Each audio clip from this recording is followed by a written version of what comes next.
ரொம்ப மகிழ்ச்சி. உங்களை பக்கத்தில் பார்த்து சொல்லுங்க, கர்த்தர் நல்லவர்,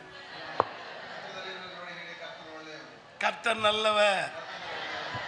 பக்கத்தில் இருக்கிறவர் எனக்கு சொல்ல மாட்டார், கர்த்தர் நல்லவர். எந்த சூழ்நிலையிலும் கர்த்தர் நல்லவர். எத்தனை பேர் நம்புறீங்க?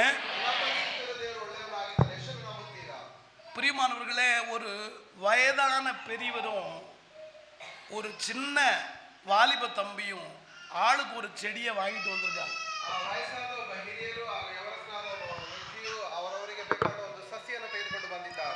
ரெண்டு பேரும் குழிய தோண்டி ரெண்டு பேருமே புதைச்சிருக்கிறாங்க.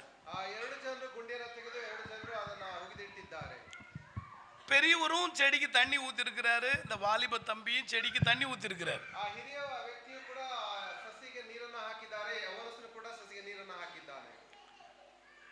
தம்பி ஊத்தின செடி கட கட கட கட மேல வளர்ந்துருச்சு. பெரியவர் ஊத்தின செடி பெருசா வளரல, ஆனா வளர்ந்துச்சு.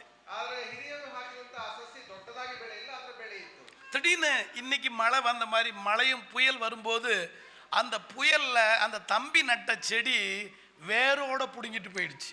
ಆದ್ರೆ ತಕ್ಷಣಕ್ಕೆ ಮಳೆ ಬರುವ ರೀತಿಯಲ್ಲಿ ಬಿರುಗಾಳಿ ಮಳೆ ಬಂದ ಈಗಿನ ದಿವಸದಲ್ಲಿ ಬರುವ ರೀತಿಯಲ್ಲಿ ಬಂದಾಗ ದೊಡ್ಡ ಸಸಿ ಅದು ಹಾರಿ ಹೋಯಿತು.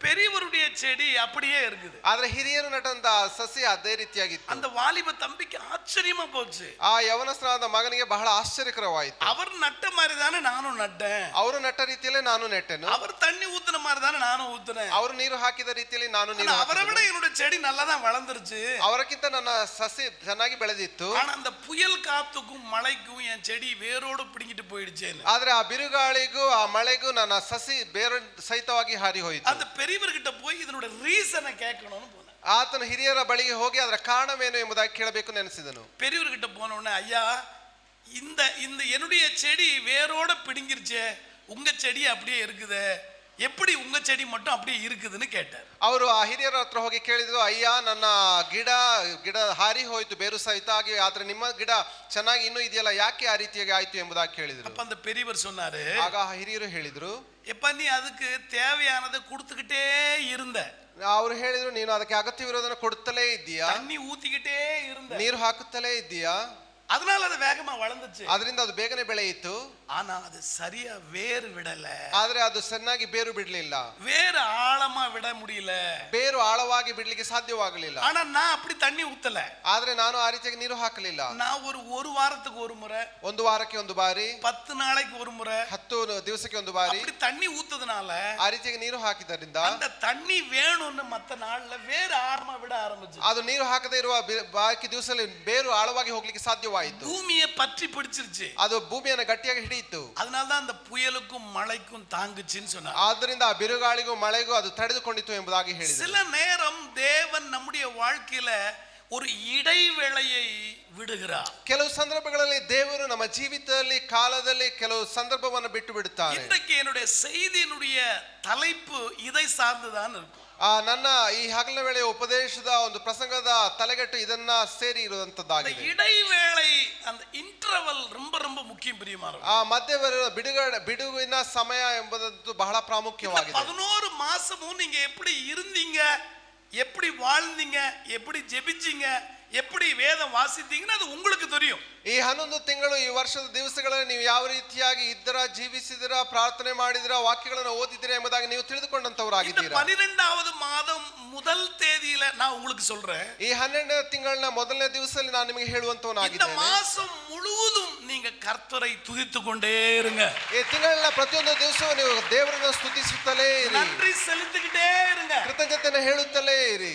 எதுவும் நடக்கலன்னு இல்ல, நடந்ததுக்காகவும் நடக்க போகிறதுக்காகவும் நன்றி சொல்லுங்க. ಯಾವುದು ನಡೆಯಲಿಲ್ಲವಾದ್ರೆ ನಡೆಯೋದಕ್ಕಿರುವುದಕ್ಕಾಗಿಯೂ ನಡೆದಕ್ಕಾಗಿಯೂ ನೀವು ಕೃತಜ್ಞತೆಯನ್ನು ಹೇಳುತ್ತಲೇ ಇರಿ. எல்லாமே எதிரானாலும் பரவாயில்ல, ಎಲ್ಲವೂ ಎದುರಾದ್ರೂ ತೊಂದರೆ ಇಲ್ಲ, யாரு உங்களை கைவிட்டாலும் பரவாயில்ல, ಯಾರು ನಿಮ್ಮನ್ನು ಕೈ ಬಿಟ್ಟರೂ ತೊಂದರೆ நீங்க ಇಲ್ಲ, நம்பறவங்க உங்களை மோசம் பண்ணாலும் பரவாயில்ல, ನೀವು ನಂಬಿದವರು ಮೋಸಗೊಳಿಸಿದರೂ ತೊಂದರೆ ಇಲ್ಲ, எல்லாமே லாஸ் பண்ணிக்கிட்டாலும் பிரச்சனை இல்ல, ಎಲ್ಲವೂ ಲಾಸ್ ಆದರೂ ತೊಂದರೆ ಇಲ್ಲ. ஆனா கர்த்தருக்குள் மகிழ்ச்சியா இருக்கிறது மட்டும் ಆದ್ರೆ விட்டுடாதீங்க. ದೇವರಲ್ಲಿ ನಾವು ಸಂತೋಷವುಳ್ಳಂತವರಾಗಿ, தேவன் நம் பட்சத்தில் இருக்கிறார், ದೇವರು ನಮ್ಮ ಪಕ್ಷದಲ್ಲಿ ಇದ್ದಾನೆ. உலகமே எதிரா இருந்தாலும் கர்த்தர் உன் பட்சத்தில் இருக்கிறார். ಲೋಕವೇ ನಮಗೆ ಎದುರಾಗಿದ್ರು ದೇವರು ನಮ್ಮ ಪಕ್ಷದಲ್ಲಿ ಇದ್ದಾನೆ. சங்கீதம் 9ஆம் அதிகாரம் ಕೀರ್ತನೆಗಳು 9ನೇ ಅಧ್ಯಾಯ 16வது வசனம். 16ನೇ ವಾಕ್ಯ. ஒரு ஒருத்தர் வாசிக்கலாமா? ಯಾರಾದ್ರೂ ಒಬ್ರು ಓದ್ತೀರಾ? சங்கீதம் 1.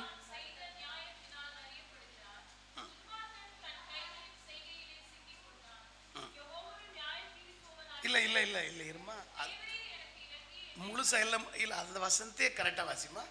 முழுசா முழு வசனத்தையும் தானே வாசிக்கணும். I'm right? ஓகே, வாசிமா.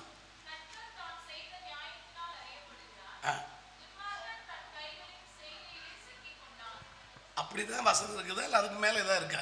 இகாயோன் சேலா, அப்படிதானே வாசிக்கணும். சொல்லுங்க, இகாயோன் சேலா. சொல்லுங்க, இகாயோன் சேலா. அப்படின்னா என்ன அர்த்தம்? ಹಾಗೆ ಹೇಳಿದ್ರೆ ಅರ್ಥವೇನು? இகாயோன், ಹೀಗಾಯೋನ್ பக்கத்துல சேலான்னு இருக்கு பாருங்க. ಪಕ್ಕದಲ್ಲಿ ಸೇಲಾ ಎಂಬುದಾಗಿ. சங்கீதத்துல 73 முறைக்கு மேல இந்த சேலாங்கிற வார்த்தை இருக்கு. ಕೀರ್ತನೆಗಳಲ್ಲಿ 73 ಬಾರಿ ಸೇಲಾ ಎಂಬುದಂತ ಕಾರ್ಯ ಬರೆಯಲ್ಪಟ್ಟಿದೆ. ஆபகுக்குல ஒரு 3 இடத்துல இருக்கு. ಹಬಕ್ಕೂಕನಲ್ಲಿ 3 ಬಾರಿ ಬರೆಯಲ್ಪಟ್ಟಿದೆ. ஆபகுக்குல 3ஆம் அதிகாரம் 3வது வசனமும், ಹಬಕ್ಕೂಕನಲ್ಲಿ 3ನೇ ಅಧ್ಯಾಯ 3ನೇ ವಾಕ್ಯ, 9வது வசனமும், 9ನೇ ವಾಕ್ಯ, 12வது வசனத்துல 12ನೇ ವಾಕ್ಯದಲ್ಲಿ இந்த சேலா அப்படிங்கிற வார்த்தை ಈ எழுதிருக்கு. ರೀತಿಯಾಗಿ ಸೇಲಾ ಎಂಬುದಾಗಿ ಬರೆಯಲ್ಪಟ್ಟಿದೆ. சேலானா இடைவேளைன்னு அர்த்தம். ಸೇಲಾ ಎಂಬುದಾಗಿ ಹೇಳಿದ್ರೆ ಬಿಡುವಿನ ಸಮಯ ಎಂಬುದಾಗಿ ಅರ್ಥವಾಗಿದೆ. கொஞ்சம் நிறுத்தி மீண்டும் தொடர்ன்னு அர்த்தம். ಸ್ವಲ್ಪ ನಿಲ್ಲಿಸಿ ಮತ್ತೆ ಮುಂದುವರಿ ಎಂಬುದಾಗಿ ஒரு ಅರ್ಥವಾಗಿದೆ. கருத்துக்கும் இன்னொரு கருத்துக்கும் இணைக்கப்படுகிற ஒரு அனுபவம்னு அர்த்தம். ಒಂದು ವಿಷಯ ಇನ್ನೊಂದು ವಿಷಯ ಅದನ್ನು ಜೋಡಿಸುವಂತ ಸಮಯ ಎಂಬುದಾಗಿ ಅರ್ಥವಾಗಿದೆ. அது எப்படி பாஸ்டர் அப்படி சொல்லி இசைக்கருவிகள் வாசிக்கும் போது சங்கீதங்களில இப்படிப்பட்ட ஒரு சம்பவம் எழுதப்பட்டதாக சங்கீதத்துல நமக்கு எழுதப்பட்டிருக்கிறது. ಕೀರ್ತನೆಗಳಲ್ಲಿ ಈ ರೀತಿಯಾಗಿ ಕೆಲವು ಕಾರ್ಯಗಳನ್ನು ಬರೆಯಲ್ಪಟ್ಟಿದೆ ಎಂಬುದಾಗಿ ಕೀರ್ತನೆಗಳಲ್ಲಿ ಬರೆಯಲ್ಪಟ್ಟಿದೆ. அன்பானவர்களே, ஆதியாகமம் 38ஆம் அதிகாரத்துல யூதாவுக்கு 3 பிள்ளைங்க பிறந்தாங்க. ಆದಿಕಾಂಡ 38ನೇ ಅಧ್ಯಾಯದಲ್ಲಿ ಯೆಹೂದನಿಗೆ 3 ಮಕ್ಕಳು ಹುಟ್ಟಿದರು. முத பிள்ளை பேரு வந்து ஏர்னு பேரு. ಮೊದಲನೇ ಮಗನ ಹೆಸರು ಏರ್ ಎಂಬುದಾಗಿ, இரண்டாவது பிள்ளை பேரு ஓனா, ಎರಡನೇ ಮಗನ ಹೆಸರು ಓನಾ ಎಂಬುದಾಗಿ, மூணாவது பிள்ளை பேரு சேலா. ಮೂರನೇ ಮಗನ ಹೆಸರು ಸೇಲಾ. சேலான்னு ஏன் இருந்ததுன்னா, ಸೇಲಾ ಎಂಬುದಾಗಿ ಯಾಕೆ ಇಟ್ಟಿದ್ದಾರೆ? 2 பிள்ளைங்களை பெத்ததுக்கு பின்னால ஒரு இடைவேளை இருந்தது. 2 ಮಕ್ಕಳನ್ನ ಹುಟ್ಟಿದ ನಂತರ ಒಂದು ಬಿಡುವಿನ ಸಮಯವಿತ್ತು. ஒரு கேப்புக்கு அப்புறம் பிறந்ததுனால அவனுக்கு சேலான்னு பேரு. ಒಂದು ಸಮಯದ ನಂತರದಲ್ಲಿ ಹುಟ್ಟಿದ ನಂತರ ಆತನಿಗೆ ಸೇಲಾ ಎಂಬುದಾಗಿ ಹೆಸರಿಡಲ್ಪಟ್ಟಿತು. அன்பான தேவனுடைய பிள்ளைகளே, ಪ್ರೀತಿಯ ದೇವರ ಮಕ್ಕಳೇ, பக்கத்துல இகாயோன்னு எழுதிருக்குது. ಪಕ್ಕದಲ್ಲಿ ಹಿಗ್ಗಾಯೋನ್ ಎಂಬುದಾಗಿ ಬರೆಯಲ್ಪಟ್ಟಿದೆ. அப்படின்னா என்ன அர்த்தம்? ಆ ರೀತಿಯಾಗಿ ಹೇಳಿದ್ರೆ ಅರ್ಥವೇನು? அத கொஞ்சம் மெடிடேட் பண்ண, தியானம் பண்ணுன்னு அர்த்தம். ಧ್ಯಾನ ಮಾಡು ಎಂಬುದಾಗಿ ಅರ್ಥವಾಗಿದೆ. கொஞ்சம் திரும்பி பார்த்து தியானம் பண்ணு, ಕೊಂಚ ಹಿಂತಿರುಗಿ ನೋಡಿ ಧ್ಯಾನ ಮಾಡು ಎಂಬುದಾಗಿ ಅರ್ಥವಾಗಿದೆ. கொஞ்சம் பின்னால திரும்பி பாரு, ಸ್ವಲ್ಪ ಹಿಂದೆ ಹಿಂತಿರುಗಿ ನೋಡು. வாழ்க்கையில நடந்தது எல்லாம் கொஞ்சம் திரும்பி பாரு. ಜೀವಿತದಲ್ಲಿ ನಡೆದಂತೆಲ್ಲ ಹಿಂತಿರುಗಿ இந்த ನೋಡು. 11 மாசமும் கடவுள் உங்களையும் என்னையும் நடத்தி வந்தத திரும்பி பார்த்து அவருக்கு நன்றியை நம்ம செலுத்த வேண்டும். 11 ತಿಂಗಳಲ್ಲಿ ದೇವರು ನಮ್ಮನ್ನು ನಡೆಸಿದ ವಿಧಗಳನ್ನು ನೆನೆಸಿ ನಾವು ಹಿಂತಿರುಗಿ ನೋಡಿ ಆತನಿಗೆ ಕೃತಜ್ಞತೆ நம்முடைய ಹೇಳಬೇಕು. வாழ்க்கையில தேவன் சில நேரம் இடைவேளையை தேவன் விடுகிறார். ನಮ್ಮ ಜೀವಿತಗಳಲ್ಲಿ ಕೆಲವು ಸಂದರ್ಭಗಳಲ್ಲಿ ದೇವರು ಸಮಯವನ್ನು ಬಿಡುವಂತವನಾಗಿದ್ದಾನೆ. எலிசாங்கிற ஒரு தேவ மனுஷன் இருந்தார். ಎಲಿಷಾ ಎಂಬುದಂತ ದೇವರ ಮನುಷ್ಯನಿದ್ದಾನೆ. நிறைய அற்புதங்களை அவர் மூலமா கடவுள் செய்தார். ಅನೇಕ ಅದ್ಭುತಗಳನ್ನು ಅವರ ಮುಖಾಂತರವಾಗಿ ದೇವರು ಮಾಡಿದರು. எலியாவை விட எலிசாவை கொண்டு அதிகமான அற்புதங்களை செய்தார். ಎಲಿಯನಿಗಿಂತ ಎಲಿಷನ ಮುಖಾಂತರವಾಗಿ ಅಧಿಕವಾದಂತ ಅದ್ಭುತಗಳನ್ನು ಮಾಡಿದನು. எலிசா போய் மண்ணோடு மண்ணா படுத்துட்டார். ಎಲಿಷನು ಮಣ್ಣಲ್ಲಿ ಮಣ್ಣಾಗಿ ಹೋದನು. பழைய ஏற்பாட்டுல இப்படி ஒரு கருத்து இருக்குது. ಆ ಹಳೆ ಒಡಂಬಡಿಕೆಯಲ್ಲಿ ಈ ರೀತಿಯಾಗಿ ಒಂದು ಅರ್ಥವಿದೆ. பரிசுத்த ஆவியானவர் வந்து வந்து போகிறதாகவே நமக்கு சொல்லப்பட்டிருக்கிறது. ಪವಿತ್ರ ಆತ್ಮನು ಬಂದು ಹೋಗ್ತಾ ಇದೆ ಎಂಬುದಾಗಿ ಹೇಳಿ. பழைய ஏற்பாட்டிலே பரிசுத்த ஆவியானவரும் அவருடைய வல்லமையும் ஒரு மனிதனுக்குள்ளேயே தங்கி இருக்கிறது என்பதை எலிசாவின் வாழ்க்கையிலிருந்து தான் நம்ம புரிந்து கொள்ள முடியும். ಆದರೆ ಒಂದು ವ್ಯಕ್ತಿಯ ಜೀವಿತದಲ್ಲಿ ಪವಿತ್ರಾತ್ಮನು ಬಂದು ಆತನಲ್ಲಿ ವಾಸ ಮಾಡುತ್ತಾ ಇದ್ದಾನೆ ಎಂಬುದಾಗಿ ಆ ಎಲಿಷನ ಜೀವಿತದಲ್ಲಿ ನಾವು ನೋಡಬಹುದು. தேவனுடைய வல்லமை, அவருடைய எலும்புகள், அவர் செத்து 1 வருடம் ஆச்சு. ಅಲ್ಲಿ ಆತನು ಸತ್ತು 1 ವರ್ಷವಾಯಿತು. ಆತನ ಎಲುಬುಗಳಲ್ಲಿ அவர் மூலமா நடந்த அற்புதங்கள் 360 நாட்கள் அவர் வாழ்க்கையில வேற எந்த அற்புதமும் நடக்கல. ಅವರು ತೀರಿ ಹೋದ ನಂತರ 360 ದಿವಸಗಳಲ್ಲಿ ಅವರ ಜೀವಿತದಲ್ಲಿ ಯಾವುದೇ ಅದ್ಭುತಗಳು ನೆರವೇರಲಿಲ್ಲ. அவரை கொண்டு எதுவுமே நடக்கல. ಅವರಿಂದ ಏನೂ ಆಗಲಿಲ್ಲ. ஆனா ஒரு மிகப்பெரிய இடைவேளை இருந்தது. ಅಲ್ಲಿ ದೊಡ್ಡ ಒಂದು ಬಿಡುವಿನ ಸಮಯವಿತ್ತು. 360 நாட்கள் இடைவேளை. 360 ದಿವಸ ಬಿಡುವಿನ ಸಮಯ. அந்த இடைவேளைக்கு அப்புறம் ஒரு பிணத்தை கொண்டு வந்து போட்டபோது அந்த பிணம் எழும்பி தேவனை மகிமைப்படுத்தினது. ಆ 340 ದಿವಸಗಳ ನಂತರ ಒಂದು ಶವವನ್ನು ತಂದು ಅಲ್ಲಿ ಹಾಕಿದಾಗ ಆ ಶವ ಆ ಮೂಳೆಯನ್ನು ತಾಗಿ ಜೀವಿತದಲ್ಲಿ ಬಂದು ಅದು ದೇವರನ್ನ ಕೃತಜ್ಞತೆಯನ್ನು ಸಲ್ಲಿಸುವುದನ್ನು இந்த ನಾವು ನೋಡಬಹುದು. 11 மாதமும் உன்னுடைய வாழ்க்கையில இடைவேளையா இருக்குமானா ಈ 11 ತಿಂಗಳುಗಳು ನಿನ್ನ ಜೀವಿತದಲ್ಲಿ ಬಿಡುವಿನ ಸಮಯವಾಗಿದೆ. இன்றைக்கிலிருந்து தேவன் உனக்கு அற்புதங்களை செய்ய துவங்குவார். ಈ ದಿವಸದಿಂದ ದೇವರು இந்த நிமிஷத்திலிருந்து செய்ய ಈ துவங்குவார். ನಿಮಿಷದಿಂದ ಮಾಡಲಿಕ್ಕೆ ಪ್ರಾರಂಭ பட் ಮಾಡುವುದು. ஒரு இடைவெளியை நீ ஏற்றுக்கொள்ளணும். ಈ ಒಂದು ಬಿಡುವಿನ ಸಮಯವನ್ನು ನಾವು ஒரு ಅಂಗೀಕರಿಸಬೇಕು. இடைவெளியை நீ அங்கீகரிக்கணும். ಈ ಒಂದು ಬಿಡುವಿನ ಸಮಯವನ್ನು ನಾವು ಅಂಗೀಕರಿಸಬೇಕು. தேவன் உன் வாழ்க்கையில இடைவெளியை கொடுத்ததுக்காக நீ கடவுளுக்கு நன்றி செலுத்தணும். ದೇವರನ್ನ ಜೀವಿತದಲ್ಲಿ ಒಂದು ಬಿಡುವಿನ ಸಮಯವನ್ನು ಕೊಟ್ಟಿರುವುದಕ್ಕಾಗಿ ದೇವರಿಗೆ ಕೃತಜ್ಞತೆಯನ್ನು ಸಲ್ಲಿಸಬೇಕು. யோவான் புஸ்தகத்துல 21 அதிகாரம் இருக்கு. ಯೋಹಾನ ಸುವಾರ್ತೆಯಲ್ಲಿ 21 ಅಧ್ಯಾಯಗಳಿದೆ. முதல்ல 10 அதிகாரம் இருக்குது. ಮೊದಲು 10 ಅಧ್ಯಾಯವಿದೆ. இரண்டாவது 10 அதிகாரம் இருக்குது. ಮತ್ತೆ 10 ಅಧ್ಯಾಯವಿದೆ. 11வது அதிகாரம் இடையில இருக்குது. 11ನೇ ಅಧ್ಯಾಯ ಮಧ್ಯದಲ್ಲಿ ಇದೆ. முதல் 10 அதிகாரத்தினுடைய விஷயங்கள் வேற. ಮೊದಲನೇ 10 ಅಧ್ಯಾಯಗಳ ವಿಷಯಗಳು ಬೇರೆ. இரண்டாவது 10 அதிகாரங்களுடைய விஷயங்கள் வேற. ಎರಡನೇ 10 ಅಧ್ಯಾಯಗಳ ವಿಷಯವೂ ಬೇರೆ. ஆனா இந்த யோவான் புஸ்தகத்துல இயேசு கிறிஸ்து செய்த 7 அற்புதங்கள் இந்த புஸ்தகத்துல தான் யோவான் பதிவு பண்ணிக்கிறார். ಯೋಹಾನ ಯೇಸು ಸ್ವಾಮಿ ಮಾಡಿದಂತ 11 ಅದ್ಭುತಗಳನ್ನ ಈ ಅಧ್ಯಾಯಗಳಲ್ಲಿ ಯೋಹಾನನು ಬರೆದಿಟ್ಟಿದ್ದಾನೆ. அது ஒருவரை அந்த 38 வருஷம் வியாதியா இருந்த மனுஷனை சுகமாக்குறதா, 38 ವರ್ಷದಲ್ಲಿ ವ್ಯಾಧಿಯಾಗಿದ್ದ ಮನುಷ್ಯನ ಬಿಡುಗಡೆಗೊಳಿಸುವಂತದ್ದು, அது 2 அப்பத்தையும் 5 அப்பத்தையும் 2 மீனையும் அற்புதத்தை செய்ததும், 5 ರೊಟ್ಟಿ 2 ಮೀನುಗಳ ಮುಖಾಂತರವಾಗಿ ಅದ್ಭುತ ಮಾಡಿದಂತದ್ದು, செத்தவனை உயிரோட எழுப்புனதும், ಸತ್ತವನನ್ನ ಜೀವಿತದಲ್ಲಿ இப்படி ಎಬ್ಬಿಸುವುದು. 7 ಅற்பುதங்கள் யோவான் புஸ்தகத்துல மட்டும் தான் இருக்குது. ಈ ರೀತಿಯಾಗಿ 7 ಅದ್ಭುತಗಳು ಯೋಹಾನನ ಪುಸ್ತಕದಲ್ಲಿ ಮಾತ್ರ ಬರೆಯಲ್ಪಟ್ಟಿದೆ. இந்த புஸ்தகத்தினுடைய இன்னொரு விசேஷம் என்னன்னா, ಈ ಪುಸ್ತಕದ ಇನ್ನೊಂದು ವಿಶೇಷತೆ ಏನಂದ್ರೆ, இந்த 21 அதிகாரத்துல ಈ 21 ಅಧ್ಯಾಯಗಳಲ್ಲಿ நானே வாசல், ನಾನೇ ಬಾಗಿಲು, நானே ஜீவ அப்பம், ನಾನೇ ಜೀವ ರೊಟ್ಟಿ, நானே செடி, ನಾನೇ ಜೀವ, இப்படின்னு நானேன்னு சொன்ன 7 விஷயமும் இந்த புஸ்தகத்துல இருக்கு. ನಾನೇ ಎಂಬುದಾಗಿ ಹೇಳಿದಂತ 7 ಕಾರ್ಯಗಳು ಇದೇ ಪುಸ್ತಕದಲ್ಲಿ அதுல ಬರೆಯಲ್ಪಟ್ಟಿದೆ. நானே உயிர்த்தெழுதலும் ஜீவனுமாய் இருக்கிறேன்னு 11ஆம் அதிகாரம் 25வது வசனத்தில் எழுதியிருக்கு. ನಾನೇ ಪುನರುತ್ಥಾನವೂ ಆಗಿದ್ದೇನೆ ಎಂಬುದಾಗಿ, ನಿತ್ಯಜೀವವೂ ಆಗಿದ್ದೇನೆ ಎಂಬುದಾಗಿ 11ನೇ ವಾಕ್ಯದಲ್ಲಿ 11ನೇ ಅಧ್ಯಾಯದಲ್ಲಿ ಬರೆಯಲ್ಪಟ್ಟಿದೆ. ஆக இந்த 11ஆம் அதிகாரம் ரொம்ப ரொம்ப முக்கியமானது. ಅದರಿಂದ 11ನೇ ಅಧ್ಯಾಯವು ಬಹಳ ಪ್ರಾಮುಖ್ಯವಾಗಿದೆ. இப்ப நானே உயிர்த்தெழுதலும் ஜீவனும்னு சொன்னார்னா, ನಾನೇ ಪುನರುತ್ಥಾನವೂ ಜೀವವು ಎಂಬುದಾಗಿ ಹೇಳಿದ್ದಾಗಿದ್ರೆ, பாட தெரியும்னா பாடணுமா இல்லையா? பாட தெரியணும்னா பாடணுமா இல்லையா? ಹಾಡ್ಲಿಕ್ಕೆ ಬರುವುದಾದ್ರೆ ಹಾಡಬೇಕಲ್ವಾ?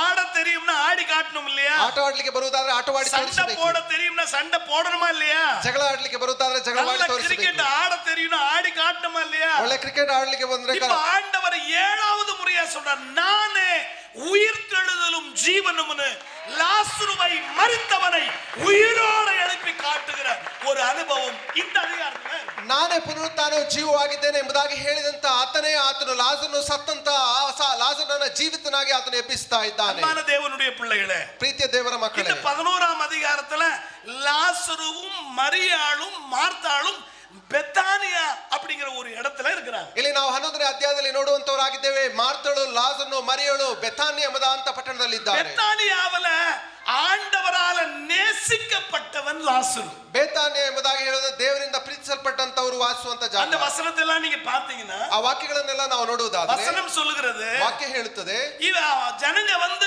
ஆண்டவரிடத்துல சொல்றாங்க, அவனுடைய வியாதி மரணத்துக்கு ஏதுவான வியாதி என்று சொல்றாங்க. ಜನಗಳು ಬಂದು ಹೇಳ್ತಾ ಇದ್ದಾರೆ, ಯೇಸು ಸ್ವಾಮಿ ಬಳಿಯಲ್ಲಿ ಆತನಿಗೆ ಬಂದಿರುವಂತ ರೋಗ ಮರಣಕರವಾದಂತ ರೋಗ ಎಂಬುದಾಗಿ. எல்லாருடைய பார்வையில மரணத்துக்கு ஏதுவான வியாதியை போல லாசருக்கு இருந்தது. ಎಲ್ಲರ ದೃಷ್ಟಿಯಲ್ಲಿ ಮರಣಕ್ಕೆ ಹೇತುವಾದಂತ ಒಂದು ರೋಗವು ಲಾಜರನ ಜೀವಿತದಲ್ಲಿ ಇತ್ತು. ஆனா ஆண்டவர் சொன்னாரு, ಆದ್ರೆ ದೇವರು ಹೇಳ್ತಾ அது ಇದ್ದಾರೆ, மரணத்துக்கு ஏதுவானதல்ல, ಅದು ಮರಣಕರವಾದಂತದ್ದಲ್ಲ, மகிமைக்கு ஏதுவான வியாதி. ದೇವರ ನಾಮ உன் வாழ்க்கையில தேவன் அனுமதித்த எந்த ஒரு பிரச்சனையும் அது மரணத்துக்கு ஏதுவானதல்ல, மகிமைக்கு ஏதுவானவைகள். ನಿನ್ನ ಜೀವಿತದಲ್ಲಿ ಬಂದಂತ ಎಲ್ಲಾ ರೀತಿಯಾದ ರೋಗಗಳು ಅದು உன் வாழ்க்கையில வந்த எதுவுமே தேவன் அதன் மூலமாய் மகிமைப்பட போகிறார். ನಿನ್ನ ಜೀವಿತದಲ್ಲಿ ಬಂದಂತ ಎಲ್ಲಾ ಕಾರ್ಯಗಳು ದೇವರ ನಾಮ தேவன் அதன் மூலமாய் கனப்பட போகிறார். ದೇವರ ನಾಮ ಅನುಕೂಲಕ್ಕೋಸ್ಕರವಾಗಿ ಆಗಿದೆ. பெத்தானியாவுல இருந்த ஒரு அனுபவம், ಬೆಥಾನ್ಯದಲ್ಲಿ ಇದ್ದಂತ ಒಂದು ಅನುಭವ எல்லாருக்கும் தெரியும் தானே அந்த சம்பவம். ನಿಮಗೆ ಎಲ್ರಿಗೂ ಆ ಘಟನೆ ಗೊತ್ತಿದೆಯಲ್ಲ. மரியாளும் மார்த்தாளும் உடனே ஆளை விட்டு அனுப்புறாங்க. ಮರಿಯಳು ಮಾರ್ತಳು ಜನರನ್ನ ಕಳುಹಿಸ್ತಾ ಇದ್ದಾರೆ. ஆண்டவர் பக்கத்துல தான் ஊழியம் செஞ்சுட்டு இருந்தாரு. ಯೇಸು ಸ್ವಾಮಿ ಪಕ್ಕದಲ್ಲೇ ಸೇವೆ ಮಾಡುತ್ತಾ ಇದ್ದಾರೆ. நீர் நேசிக்கிற லாசரு வியாதியா இருக்கிறார். ನೀನು ಪ್ರೀತಿಸುವಂತ ಲಾಜರನು ರೋಗಿಯಾಗಿದ್ದಾನೆ. நமக்குள்ள என்ன புரிதல் இருக்கு தெரியுமா? ನಮ್ಮ ಜೀವಿತದಲ್ಲಿ ಏನು ಅರ್ಥ ಮಾಡ್ಕೊಳ್ತೇವೆ ಗೊತ್ತಾ? ஆண்டவரை நேசிக்கிறவனுக்கு கூட வியாதி வருமா? ದೇವರನ್ನ ಪ್ರೀತಿಸುವವರಿಗೆ ರೋಗ ಬರುತ್ತದೆಯಾ? ஆண்டவரை நேசிக்கிறவங்களுக்கு பிரச்சனை வருமா? ದೇವರನ್ನ ಪ್ರೀತಿಸುವವರಿಗೆ ಸಮಸ್ಯೆ ಬರುತ್ತದಾ? ஆண்டவருக்கு உண்மையா இருக்கிறவங்களுக்கு உபத்திரம் வருமா? ದೇವರಿಗೆ ಒಳ್ಳೆಯವರಾಗಿರುವಂತವರಿಗೆ ಕೆಟ್ಟದನ್ನ ಆಗುತ್ತದಾ? அன்பான தேவனுடைய பிள்ளைகளே, ಪ್ರೀತಿಯ ದೇವರ ಮಕ್ಕಳೇ, தேவ பக்தியா முயற்சி பண்ணீங்கனாவே துன்பத்தை அனுபவிப்போம் நாம். ದೇವರ ಭಕ್ತಿಯಲ್ಲಿ ನಾವು உங்களுக்கு துன்பங்கள் வருதுன்னா என்ன அர்த்தம்? ನಿಮಗೆ ಕಷ್ಟಗಳು ಬರುವಾಗ ಏನು ಅರ್ಥ? நீங்க தப்பு பண்ணிட்டதுனால அல்ல, ನೀವು ತಪ್ಪು ಮಾಡಿರೋದ್ರಿಂದ ಅಲ್ಲ. உங்களுக்கு கஷ்டங்களும் நஷ்டங்களும் வந்ததுனா என்ன அர்த்தம்? நீங்க தப்பு பண்ணதுனால அல்ல. ನೀವು ಕಷ್ಟಗಳು ನಷ್ಟಗಳು ಬರುವಾಗ ಏನು ಅರ್ಥ? ನೀವು ತಪ್ಪು தேவன் சில ಮಾಡಿರೋದ್ರಿಂದ. நேரம் நம்முடைய பக்தியை விசுவாசத்தை எல்லாவற்றையும் அவர் சோதித்து அவர் அறிகிறார். ದೇವರು ನಂಬುವಂತ ನಂಬಿಕೆಯನ್ನು ಶೋಧಿಸುವುದಕ್ಕೋಸ್ಕರವಾಗಿ ಆತನ ತಿಳಿಯುವಂತ ಮಾಡುವಂತನಾಗಿದ್ದಾನೆ. எத்தனை பேர் நம்புறீங்க அப்படி? ಅದನ್ನು ನಂಬುತ್ತೀರಾ? அதனால உங்களுக்கு வந்த எதுவானாலும், ಆದ್ದರಿಂದ ನಿಮಗೆ ಬಂದಂತ ಯಾವ ಕಾರಣವಾದರೂ பக்கத்துல பார்த்து சொல்லுங்க, கை கொடுத்து சொல்லுங்க, ಪಕ್ಕದಲ್ಲಿರುವ ಕೈಯನ್ನು ಕೊಟ್ಟು ಹೇಳಿ, உங்க வாழ்க்கையில சந்தித்த எதுவானாலும், ನಿಮ್ಮ ಜೀವಿತದಲ್ಲಿ ಬಂದಂತ ಯಾವುದೇ ಕಾರಣವಾದರೂ அது மரணத்துக்கு ஏதுவானதல்ல, ಅದು ಮರಣಕರವಾದಂತದ್ದಲ್ಲ, ನಷ್ಟத்துக்கு ஏதுவானதಲ್ಲ, ನಷ್ಟಕರವಾದಂತದ್ದಲ್ಲ, கஷ்டத்துக்கு ஏதுவானதಲ್ಲ, ಕಷ್ಟಕರವಾದದ್ದಲ್ಲ, வேதனைக்கு ஏதுவானதಲ್ಲ. ವೇದನೆಕರವಾದಂತದ್ದಲ್ಲ. தேவ நாமம் மகிமைப்படுவதற்காக ಮಹಿಮೆಗೋಸ್ಕರವಾಗಿ தேவன் அதன் மூலமாய் மகிமைப்பட போகிறார். ದೇವರ ನಾಮ ಮಹಿಮೆಗೋಸ್ಕರವಾಗಿ தேவன் உங்கள் மூலமாய் மகிமைப்பட போகிறார். ದೇವರು ನಿಮ್ಮ ಮುಖಾಂತರವಾಗಿ உங்களுடைய ಮಹಿಮೆಗೊಳ್ಳುತ್ತಾನೆ. வாழ்க்கையின் மூலமாய் தேவன் மகிமைப்பட போகிறார். ನಿಮ್ಮ ಹಾಗೂ ನಿಮ್ಮ ಜೀವಿತ நீங்க இருக்கிற ಮುಖಾಂತರವಾಗಿ இடத்துல மகிமைப்பட போறீங்க. ನೀವಿರುವಂತ ಸ್ಥಳಗಳಲ್ಲಿ ಮಹಿಮೆ அவமானப்பட்ட ಹೊಂದುತ್ತೀರಾ. இடத்துல நீங்க உயர்த்தப்பட போறீங்க. ಅವಮಾನಕರವಾದ உங்களுடைய தலைகள் நிமிர போகிறது. ನಿಮ್ಮ ಕಾಲ எங்கே நஷ்டமோ அங்கே லாபத்தை கொடுக்க ಎಲ್ಲಿ போகிறார். ನಷ್ಟವಾಗಿದೆ ಅಲ್ಲಿ எங்கே ಲಾಭವಾಗುತ್ತದೆ. கஷ்டமோ அங்கே தேவன் களிப்பை கொடுக்க ಎಲ್ಲಿ போகிறார். ಕಷ್ಟವಾಗಿದೆ ಅಲ್ಲಿ ಲಾಭವನ್ನು இதை ಕೊಡುತ್ತಾನೆ. நீ விசுவாசித்தால் தேவனுடைய மகிமையை காண. ನಂಬಿದ್ರೆ ದೇವರ ಮಹಿಮೆಯನ್ನು ಕಾಣುತ್ತೀರಾ. இந்த அதிகாரம் முழுவதும் அதுதான் ஆண்டவர் சொல்லிட்டே ಈ இருக்கிறார். ಅಧ್ಯಾಯ ಸಂಪೂರ್ಣವಾಗಿ ಅದನ್ನೇ ದೇವರು ಹೇಳ್ತಾ மரியா ಬರ್ತಾ ಇದ್ದಾನೆ. மார்த்தானை விசுவாசித்தால் தேவனுடைய மகிமையை காண்பார். ಮರಿಯ ಮಾರ್ತಾಳೆ, ನೀನು ನಂಬಿದ್ರೆ இந்த ದೇವರ ಮಹಿಮೆಯನ್ನು அதிகாரத்துல ಕಾಣುತ್ತೀಯ. 3 முறை ಆண்டவர் இந்த வார்த்தையை சொல்றாரு. ಈ ಅಧ್ಯಾಯದಲ್ಲಿ 3 ಬಾರಿ ಯೇಸು ಸ್ವಾಮಿ ಇದನ್ನು ಹೇಳ್ತಾ ಇದ್ದಾನೆ. தேவனுடைய மகிமையை நீ காண்பார். ದೇವರ ಮಹಿಮೆಯನ್ನು ನೀನು தேவனுடைய ಕಾಣುತ್ತೀಯ. மகிமையை நீ காண்பார். ದೇವರ ಮಹಿಮೆಯನ್ನು ನೀನು தேவனுடைய ಕಾಣುತ್ತೀಯ. மகிமையை நீ ದೇವರ காண்பார். ಮಹಿಮೆಯನ್ನು ನೀನು ಕಾಣುತ್ತೀಯ. அன்பான தேவனுடைய பிள்ளைகளே, ಪ್ರೀತಿಯ ದೇವರ ಮಕ್ಕಳೇ, ஆண்டவரால் நேசித்த லாசரு ಆ ದೇವರನ್ನ ಪ್ರೀತಿಸಲ್ಪಟ್ಟಂತ ಲಾಸರನು வியாதியாயிருந்த ರೋಗದಲ್ಲಿ ಬಿದ್ದನು. நடந்தது என்ன தெரியுமா? ಏನ್ ನಡೀತು ಗೊತ್ತಾ? மரியாளும் மார்த்தாளும் ஆளை விட்டு அனுப்புறாங்க. ಮರಿಯಳು ಮಾರ್ತಳು ಜನರನ್ನು ಕಳುಹಿಸ್ತಾ ಇದ್ದಾರೆ. உங்களுக்கு இதெல்லாம் தெரியும், அதனால நான் பைபிள் எடுக்காம பேசுறேன். ನಾನು ನಿಮಗೆಲ್ಲ ತಿಳಿದಿರೋದ್ರಿಂದ ಬೈಬಲ್ ತೆಗೆದೇ ನಾನು ಹೇಳ್ತಾ ಇದ್ದೇನೆ. பேசுறதெல்லாம் பைபிள்ல இருக்குது, அதனால சொல்றேன். ಮಾತನಾಡುವಂತದ್ದೆಲ್ಲವೂ ಬೈಬಲ್ ನಲ್ಲಿ ಇದೆ, ಅದರಿಂದ ಹೇಳ್ತಾ இவங்க போய் ಇದ್ದೇನೆ. இயேசுவின் இடத்துல சொல்றாங்க. 6வது வசனம். 6ನೇ ವಾಕ್ಯದಲ್ಲಿ ಯೇಸು ಬಳಿಯಲ್ಲಿ ಇವರು ಹೋಗಿ யாராவது ಹೇಳ್ತಾ ಇದ್ದಾರೆ. வாசிக்கிறீங்களா? 6வது வசனம். 6ನೇ ವಾಕ್ಯವನ್ನು ಓದ್ತೀರಾ?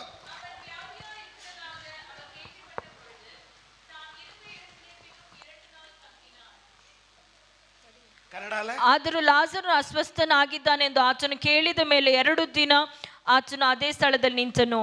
பின்னும் 2 நாள் இடைவேளை விட்டு தங்கினார். ಅದಾದ ನಂತರವೂ 2 ದಿವಸ ಬಿಡುವಿನ ಸಮಯನ ಬಿಟ್ಟು ಆತನು ಹೋಗ್ತಾ ಇದ್ದಾನೆ. கூப்பிட்ட உடனே வந்திருக்கலாம்ல. ಕರೆದ ತಕ್ಷಣ ಬರಬಹುದಾಗಿತ್ತಲ್ಲ. கூப்பிட்ட உடனே வரணும் இல்லையா? ಕರೆದ ತಕ್ಷಣ ಬರಬೇಕಲ್ವಾ? பிரச்சனைன்னு ஜெபிச்ச உடனே பதில் கிடைக்க வேணாமா? ಸಮಸ್ಯೆ ಎಂಬುದಾಗಿ ಪ್ರಾರ್ಥನೆ ಮಾಡಿದ ತಕ್ಷಣ ಉತ್ತರ ஆண்டவரே ಸಿಗಬೇಕಲ್ಲ? உதவி செய்யும் சொன்ன உடனே பதில் தர வேண்டாமா? ದೇವರೇ ಸಹಾಯ ಮಾಡು ಎಂಬುದಾಗಿ ಹೇಳಿದ ತಕ್ಷಣ ಸಹಾಯ ಬರಬೇಕಲ್ವಾ?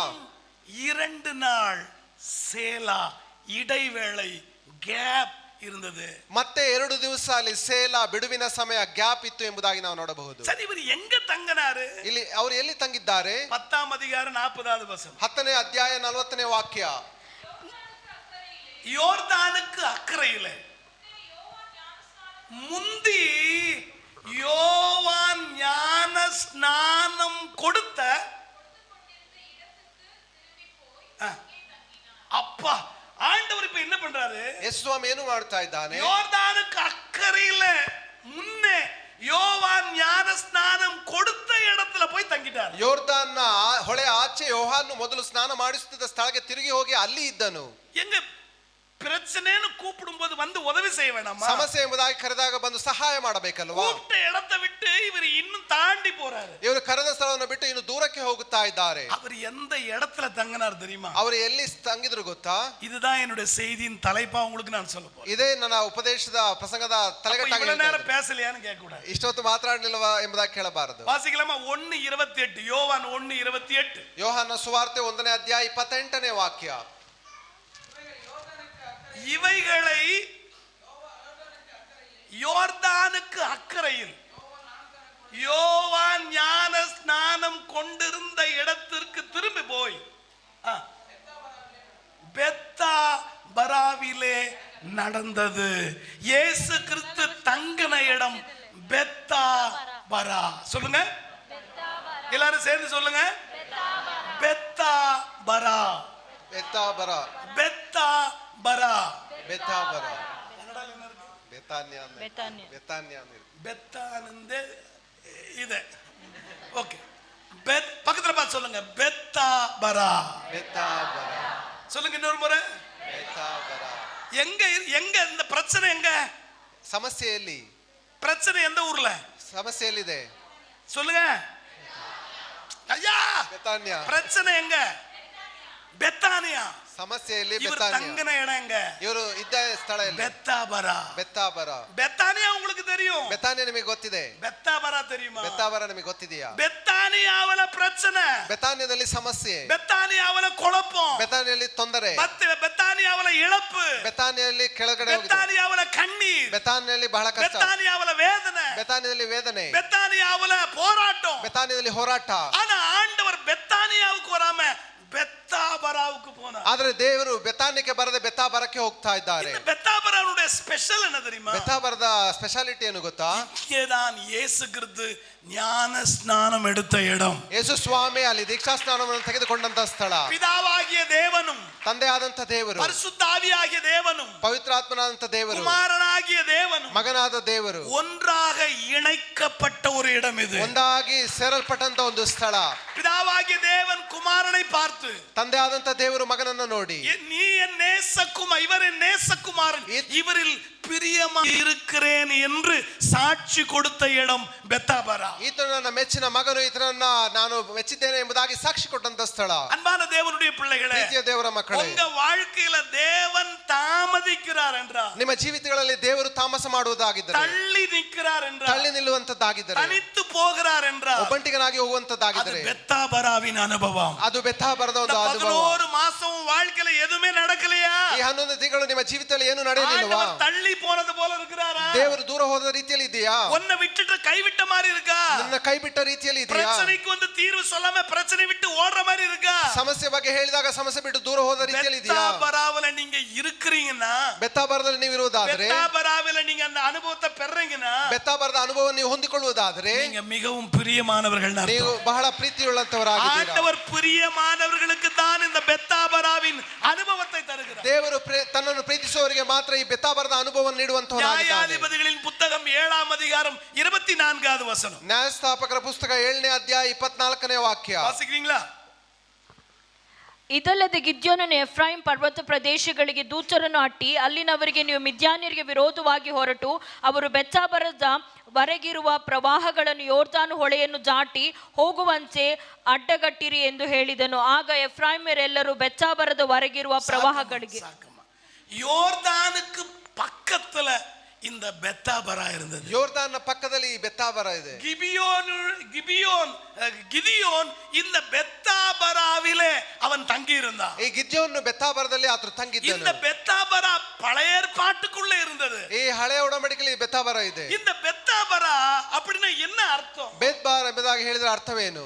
ஒரு இடத்திலிருந்து இன்னொரு இடத்துக்கு தாண்டுகிறதுன்னு அனுபவம். ಒಂದು ಸ್ಥಳದಿಂದ ಇನ್ನೊಂದು ಸ್ಥಳಕ್ಕೆ ದಾಟುವಂತ ಸ್ಥಳ. ஒரு கரையிலிருந்து இன்னொரு பகுதிக்கு போகிறதுன்னு அர்த்தம். ಒಂದು ದಡದಿಂದ ಇನ್ನೊಂದು ಕಡೆಗೆ ಹೋಗುವಂತದ್ದು ಎಂಬುದಾಗಿ ಅರ್ಥ. இங்கேதான் எலியாவும் எலிசாவும் யோர்தானை பிரித்து தாண்டின இடம்தான் இந்த பெத்தாபரா. ಇಲ್ಲಿಯೇ ಏಲಿಯನು ಯೋರ್ದಾನ್ ದಾಟಿ ಅದನ್ನು ಮಾರ್ಪಡಿಸಿದ ಸ್ಥಳ ಎಂಬುದಾಗಿ ನಾವು ನೋಡಬಹುದು. 430 வருஷம் அடிமையாக இருந்த இஸ்ரவேல் ஜனங்கள் தங்களுடைய அடிமைத்தனத்தில் இருந்து ஆசீர்வாதத்துக்குள் நுழைந்த இடம்தான் இந்த பெத்தாபரா. 430 ವರ್ಷಗಳ ಕಾಲ ಇಸ್ರಾಯೇಲ್ ಮಕ್ಕಳು ದಾಸತ್ವದಲ್ಲಿ ಇದ್ದು ದಾಸತ್ವದಿಂದ ಬಿಡುಗಡೆ ಹೊಂದಿದಂತ ಅಲ್ಲಿ ಜಾಗ ಆಗಿದೆ ಈ ಬೆತ್ತಾಬರ. ஆகில்தான் இது தாண்டுகிற ஒரு அனுபவம். ಆದ್ದರಿಂದ ಇದು ದಾಟುವಂತ ಒಂದು ಅನುಭವ. சேலாவை போல கொஞ்சம் நிறுத்தி தியானிக்கிற ஒரு அனுபவம். ಸೇಲಾದ ರೀತಿಯಲ್ಲಿ ಒಂದು ಸ್ವಲ್ಪ ನಿಲ್ಲಿಸಿ ಬಿಡುವನ್ನು ಕೊಡುವಂತ ಒಂದು ಸ್ಥಳ. ಯೆಹೋವனை போல ஒரு அனுபவத்திலிருந்து இன்னொரு அனுபவத்துக்கு மாறுகிற ஒரு அனுபவம். ಯೆಹೋವನ ರೀತಿಯಲ್ಲಿ ಒಂದು ಅನುಭವದಿಂದ ಇನ್ನೊಂದು ಅನುಭವಕ್ಕೆ ಮಾರ್ಪಡುವಂತ ಒಂದು ಸ್ಥಳ. 11 மாசமும் நீ பெற்ற அனுபவத்திலிருந்து 12வது மாதத்துக்குள்ள இன்றைக்கு உங்களை தாண்டும்படி தேவன் செய்ய போகிறார்.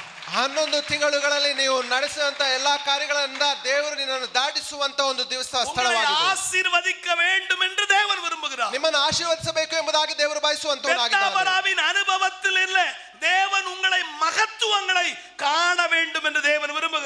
ಬೆತ್ತಾಬರ ಅನುಭವದ ಮುಖಾಂತರವಾಗಿ ನೀವು ಒಳ್ಳೆಯದನ್ನ ಕಾಣಬೇಕು ಎಂಬುದಾಗಿ ದೇವರು ಬಯಸುವಂತವನಾಗಿದ್ದಾನೆ. நான் உங்களுக்கு சொல்லட்டுமா? ನಾನೊಂದು ಹೇಳಲ್ಲ. யோபு புஸ்தகத்துல 42 அதிகாரம் இருக்கு. ಯೋಬನ ಪುಸ್ತಕದಲ್ಲಿ 42 அதிகாரம் இருக்குது. 42 ಅಧ್ಯಾಯಗಳಿದೆ. இத மட்டும் பேசணும்னா எனக்கு எவ்வளவோ நேரம் தேவை. ಇದನ್ನ ಮಾತ್ರ ಮಾತಾಡೋದಕ್ಕೆ ನನಗೆ ಬಹಳ ಸಮಯ ಬೇಕು. முதல் 2 அதிகாரத்துல ಮೊದಲನೇ 2 ಅಧ್ಯಾಯದಲ್ಲಿ முதல் 2 அத்தியாயದಲ್ಲಿ யோபன அங்கலாய்ப்பு வெளிப்படுது. ಅಲ್ಲಿ ಆತನ ಅಂಗಲಾಚುವುದನ್ನು ತಿಳಿದುಕೊಳ್ಳಬಹುದು. ಅಂಗಲಾಯ್ಕ್கிறார் யோபு. ಅಂಗಲಾಚುತ್ತಾ ಇದ್ದಾನೆ ಯೋಬನು. ஆண்டவரೇ, ದೇವರೇ, ஏன் ஆண்டவரೇ? ಯಾಕೆ? எதுக்கு ஆண்டவரே? ಯಾಕೆ ದೇವರೇ? ಅಂಗಲಾಯ್க்கிறார். ಅಂಗಲಾಚುತ್ತಾ ಇದ್ದಾನೆ. எதுக்கு ಅಂಗಲಾಚಾರೆ? ಯಾಕೆ ಅಂಗಲಾಚುತ್ತಾ ಇದ್ದಾನೆ? ஒன்னு அவன் ஆஸ்தியை இழந்தான். ಒಂದು ಆತನ ಆಸ್ತಿಯನ್ನು ಕಳೆದುಕೊಂಡನು. இரண்டாவது ಅವನ ಆರೋಗ್ಯத்தை ಇழந்தான். ಎರಡನೇದಾಗಿ ಆತನ ಆರೋಗ್ಯವನ್ನು ಕಳೆದುಕೊಂಡನು. ಮೂರನೇದಾಗಿ ಅವನ ಅடையாளத்தை இழந்தான். ಮೂರನೇದಾಗಿ ಆತನ ಗುರುತನ್ನು ಕಳೆದುಕೊಂಡನು. ಎಲ್ಲರೂ ಸೇರಿ சொல்லலாமா? ಎಲ್ಲರೂ ಸೇರಿ ಹೇಳೋಣ. ಅವರ ಅಂಗಲಾಯ್ಪುக்கு ಕಾರಣம் என்ன? ಅವರ ಅಂಗಲಾಚುವಿಕೆ ಕಾರಣವೇನು? முதலாவது என்ன? ಮೊದಲನೇದಾಗಿ ಏನು? எதை இழந்தான்? ಯಾವುದನ್ನು ಕಳೆದುಕೊಂಡನು? ಆಸ್ತಿ ಇழந்துட்டான். ಆಸ್ತಿಯನ್ನು ಕಳೆದುಕೊಂಡನು. இரண்டாவது ಎರಡನೇದಾಗಿ ಅವனுடைய ಆರೋಗ್ಯத்தை ಇழந்தான். ಆತನ ಆರೋಗ್ಯವನ್ನು ಕಳೆದುಕೊಂಡನು. ಮೂರನೇದಾಗಿ ಅವನುடைய ಅடையாளத்தை இழந்தான். ಆತನ ಗುರುತನ್ನು ಕಳೆದುಕೊಂಡನು. இழப்புகள் வரும்போது ಅಂಗಲಾಯ್ಪು வரும். ಕಳೆದುಕೊಳ್ಳುವಾಗ ಅಂಗಲಾಚುವಿಕೆ ಬರುತ್ತದೆ. இழப்புகள் இருக்கும்போது புலம்பல் வரும். ಕಳೆದುಕೊಳ್ಳುವಾಗ ನಾವು ಬಹಳವಾಗಿ இழப்புகள் ஆகும்போது வேதனை வரும். ಕಳೆದುಕೊಳ್ಳುವಂತ ಸಂದರ್ಭಗಳಲ್ಲಿ ವೇದನೆ ಬರುತ್ತದೆ. உன் வாழ்க்கையிலும் இந்த அங்கலாய்ப்பு இருக்கா? ನಿನ್ನ ಜೀವಿತದಲ್ಲಿ ಇರುತ್ತೆ ಅಂತ ಅಂಗಲಾಚುವಿಕೆ உன் ಇದೆಯಾ? வாழ்க்கையிலும் ஆரோக்கியத்தை இழந்திருக்கிறியா? ನಿನ್ನ ಜೀವಿತದಲ್ಲಿ ಆರೋಗ್ಯವನ್ನು ಕಳೆದುಕೊಂಡಿದ್ದೀಯಾ? உன் வாழ்க்கையிலும் ஆஸ்தி இழந்திருக்கிறியா? ನಿನ್ನ ಜೀವಿತದಲ್ಲಿ ಆಸ್ತಿಯನ್ನು உன் ಕಳೆದುಕೊಂಡಿದ್ದೀಯಾ? வாழ்க்கையிலும் அடையாளத்தை இழந்திருக்கிறியா? ನಿನ್ನ ಜೀವಿತದಲ್ಲಿ ಗುರುತನ್ನು ಕಳೆದುಕೊಂಡಿದ್ದೀಯಾ? ಬೆತ್ತಾಬರಾವಲ ಇರುக்கிறேன்னு ಅರ್ಥ. ಬೆತ್ತಾಬರದಲ್ಲಿ ಇದೆಯಾ ಎಂಬುದಾಗಿ ಅರ್ಥವಾಗಿದೆ. ಬೆತ್ತಾಬರಾವಲ ನೀ ಇರುக்கிறேன்னு ಅರ್ಥ. ಬೆತ್ತಾಬರದಲ್ಲಿ ನೀನು ಇದೆಯಾ ಎಂಬುದಾಗಿ ಅರ್ಥವಾಗಿದೆ. அடுத்த 3ஆம் அதிகாரத்திலிருந்து 3ನೇ ಅಧ್ಯಾಯದಿಂದ 35ஆம் அதிகாரம் வரைக்கும் 35ನೇ ಅಧ್ಯಾಯದವರೆಗೆ யோபு கிட்ட இருந்து அவருடைய ஆதங்கம் வெளிப்படுகிறது. ಆ ಯೋಬನಿಂದ ಆತನ ஆதங்கம், ಆತಂಕ ಆತನ ನೋಡಬಹುದು. ஏதாவது ஒன்னு சொல்லு, எப்படி சொல்லதான் போறேன். ஆதங்கம், ಆತನ ಆತಂಕವನ್ನ ಹೊರಪಡಿಸ್ತಾ ಇದ್ದಾನೆ. ಇವರಿಗೆ ಆತಂಕ வரணும்னா, ಇವರಿಗೆ ಆತಂಕ ಬರಬೇಕಾದ್ರೆ நான் சொல்றது அவர் வாழ்க்கையில் நடக்கணும். ನಾನು ಹೇಳುವಂತದ್ದು ಇವರ ಜೀವಿತದಲ್ಲಿ ನೆರವೇರಬೇಕು. ಟ್ರಾನ್ಸ್ಲೇಷನ್ಲயே ಆತಂಕ வரும். ಆಗ ಟ್ರಾನ್ಸ್ಲೇಷನ್ ಅಲ್ಲಿ ಆತಂಕ ಬರುತ್ತದೆ. யோபுக்கு ಆತಂಕ எப்ப வந்துச்சு? ಯೋಬನಿಗೆ ಆತಂಕ ಯಾವಾಗ ಬಂದಿತ್ತು? 4 நண்பர்கள், 4 ಸ್ನೇಹಿತರು, கூட ஒரு மனைவி, ಜೊತೆಗೆ ಒಂದು ಹೆಂಡತಿ.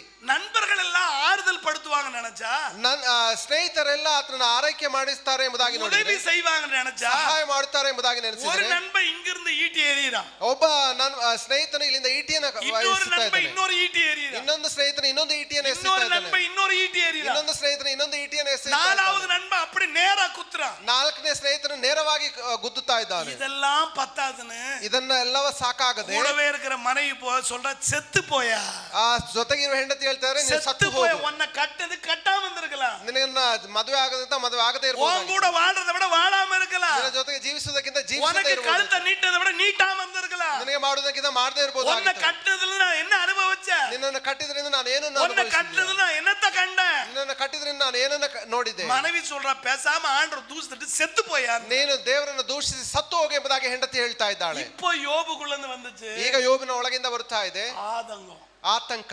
நான் ஒண்ணுமே பேசலையே, ನಾನೇನು நான் ಮಾತನಾಡಲಿಲ್ಲ, ஒரு தப்பு பண்ணலையே, ನಾನೇನು ತಪ್ಪು நான் ಮಾಡಲಿಲ್ಲ, யாரையும் ஏமாத்தலையே, ನಾನು ಯಾರನ್ನು நான் ಮೋಸಗೊಳಿಸಲಿಲ್ಲ, யாருக்கும் அநியாயம் பண்ணலையே, ಯಾರಿಗೂ ಅನ್ಯಾಯ ஆனா ಮಾಡಲಿಲ್ಲ. ஏன் இதெல்லாம் என் வாழ்க்கையில் நடக்குது? ಮತ್ತೆ ಯಾಕೆ ಎಲ್ಲ ಇದು ನನ್ನ ಜೀವಿತದಲ್ಲಿ Why ನಡೀತಾ ಇದೆ? this has happened? ಯಾಕೆ ಈ ರೀತಿಯಾಗಿ ஏன் ಆಗ್ತಾ இது ಇದೆ? எனக்கு நடக்குது? ಯಾಕೆ ನನಗೆ ನಡೆಯುತ್ತಾ ಇದೆ? அவருடைய ஆதங்கம் வெளிப்பட்டுச்சு. ಆತನ ಆತಂಕ ವ್ಯಕ್ತವಾಗುತ್ತಾ ಇದೆ.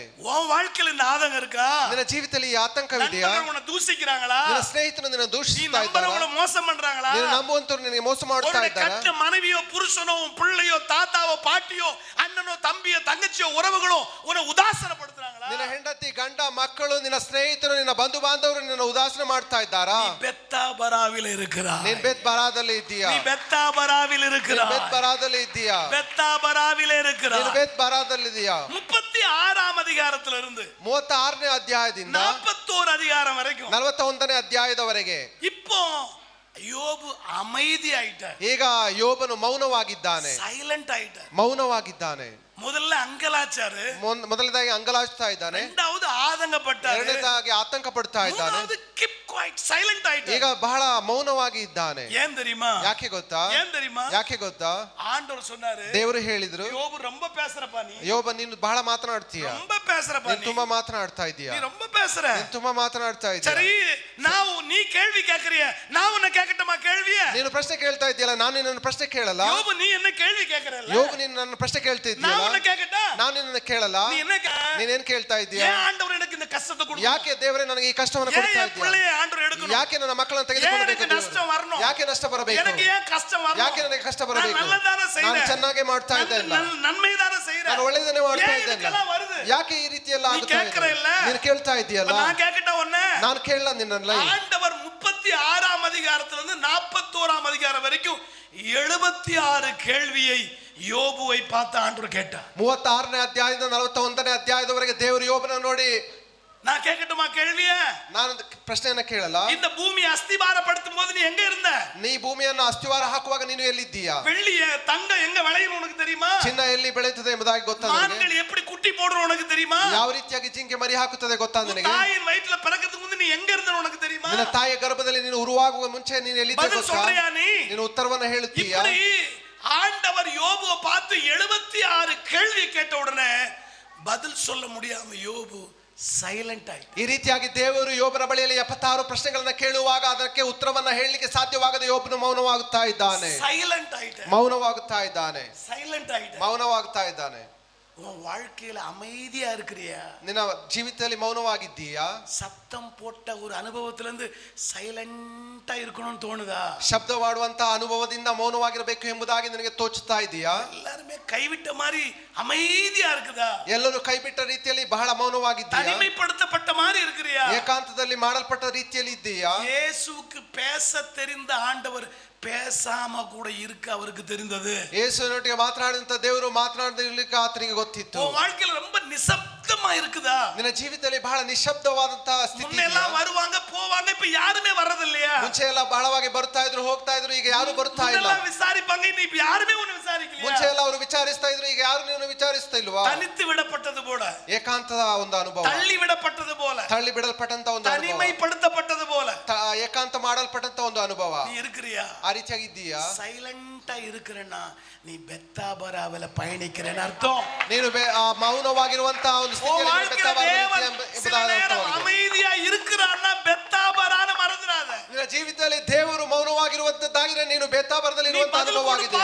நினைக்கும் போது அவர் அமைதியா இருக்கிறார். ನೀನು ಅವ್ರದ್ದು ಉತ್ತರ ಕೊಡ್ತಾನೆ ಎಂಬುದಾಗಿ ನೀನು எதையாவது ஒண்ணு செய்யணும்னு நினைக்கும் போது அவர் எதுவுமே செய்யாதவரை போல இருந்தார். ಏನಾದರೂ ಮಾಡಬೇಕು ಎಂಬುದಾಗಿ ನೆನೆಸುವಾಗ ಆತನ ಏನನ್ನು ಮಾಡಲಿಕ್ಕೆ ಬಿಡದಂತ ಒಂದು ಅನುಭವ. பெத்தாபராவிலே பயணித்துக் கொண்டிருக்கிறார். ನೀನು ಬೆತ್ತಾಬರದಲ್ಲಿ ಪ್ರಯಾಣ ಮಾಡುತ್ತಾ ಇದ್ದೀಯಾ? 42ஆம் அதிகாரம் 42ನೇ ಅಧ್ಯಾಯ. முதல்ல சொன்னேன், ಮೊದಲನೇ ಹೇಳಿದೆ அவருடைய அங்கலாய்ப்பு. ಆತನ ಅಂಗಲಾಚುವಿಕೆ. இரண்டாவது ಎರಡನೇದಾಗಿ அவருடைய ஆதங்கம். ಆತನ ಆತಂಕ. மூணாவது ಮೂರನೇದಾಗಿ அவருடைய அமைதி. ಆತನ ಮೌನವಾಗಿರುವಿಕೆ. நான்காவது ನಾಲ್ಕನೇದಾಗಿ ஆசீர்வாதம். கரங்களை தட்டி தேவனை மகிமைப்படுத்துமா? ಆಶೀರ್ವಾದ. யோபை தேவன் இரட்டிப்பாய் ஆசீர்வதித்தார். ಯೋಬನನ್ನ ದೇವರು ಎರಡರಷ್ಟಾಗಿ ಆಶೀರ್ವದಿಸ್ತಾ ಇದ್ದಾನೆ. இரட்டிப்பாய் ஆசீர்வதித்தார். ಎರಡರಷ್ಟಾಗಿ ಆಶೀರ್ವದಿಸ್ತಾ ಇದ್ದಾನೆ. அப்பன்னா யோபுக்கு தெரிஞ்சது, ಆಗ ಯೋಬನಿಗೆ ಗೊತ್ತಾಯಿತು, ஆண்டவரே யார் இருந்தாலும் இல்லாட்டிலும், ಯಾರು ಇದ್ದರೂ ಇಲ್ಲದಿದ್ದರು, யார் வந்தாலும் வராட்டிலும், ಯಾರು ಬಂದರೂ ಬಾರದೇ ಇದ್ದರು, யார் என்ன புகழ்ந்தாலும் புகழாவிட்டாலும், ಯಾರು ನನ್ನ ಹೊಗಳಿದ್ರು ಹೊಗಳದೇ யார் ಇದ್ದರು, கைவிட்டாலும் கைவிடாம ಯಾರು போனாலும், ನನ್ನ ಕೈ ಬಿಟ್ಟರು ಕೈ ಬಿಡದೆ ಹೋದರು, நான் உம்மோடு கூட இருக்கணும் ஆண்டவரே. ನಾನು ನಿನ್ನೊಟ್ಟಿಗೆ ಇರುತ್ತೇನೆ நான் ದೇವರೇ. உம்மோடு இருக்கணும் ஆண்டவரே. ನಾನು ನಿನ್ನೊಟ್ಟಿಗೆ ಇರಬೇಕು நான் உம்மோடு ದೇವರೇ. இருக்கணும் ஆண்டவரே. ನಾನು ನಿನ್ನೊಟ್ಟಿಗೆ ಇರಬೇಕು ದೇವರೇ. நீர் எனக்கு போதும்,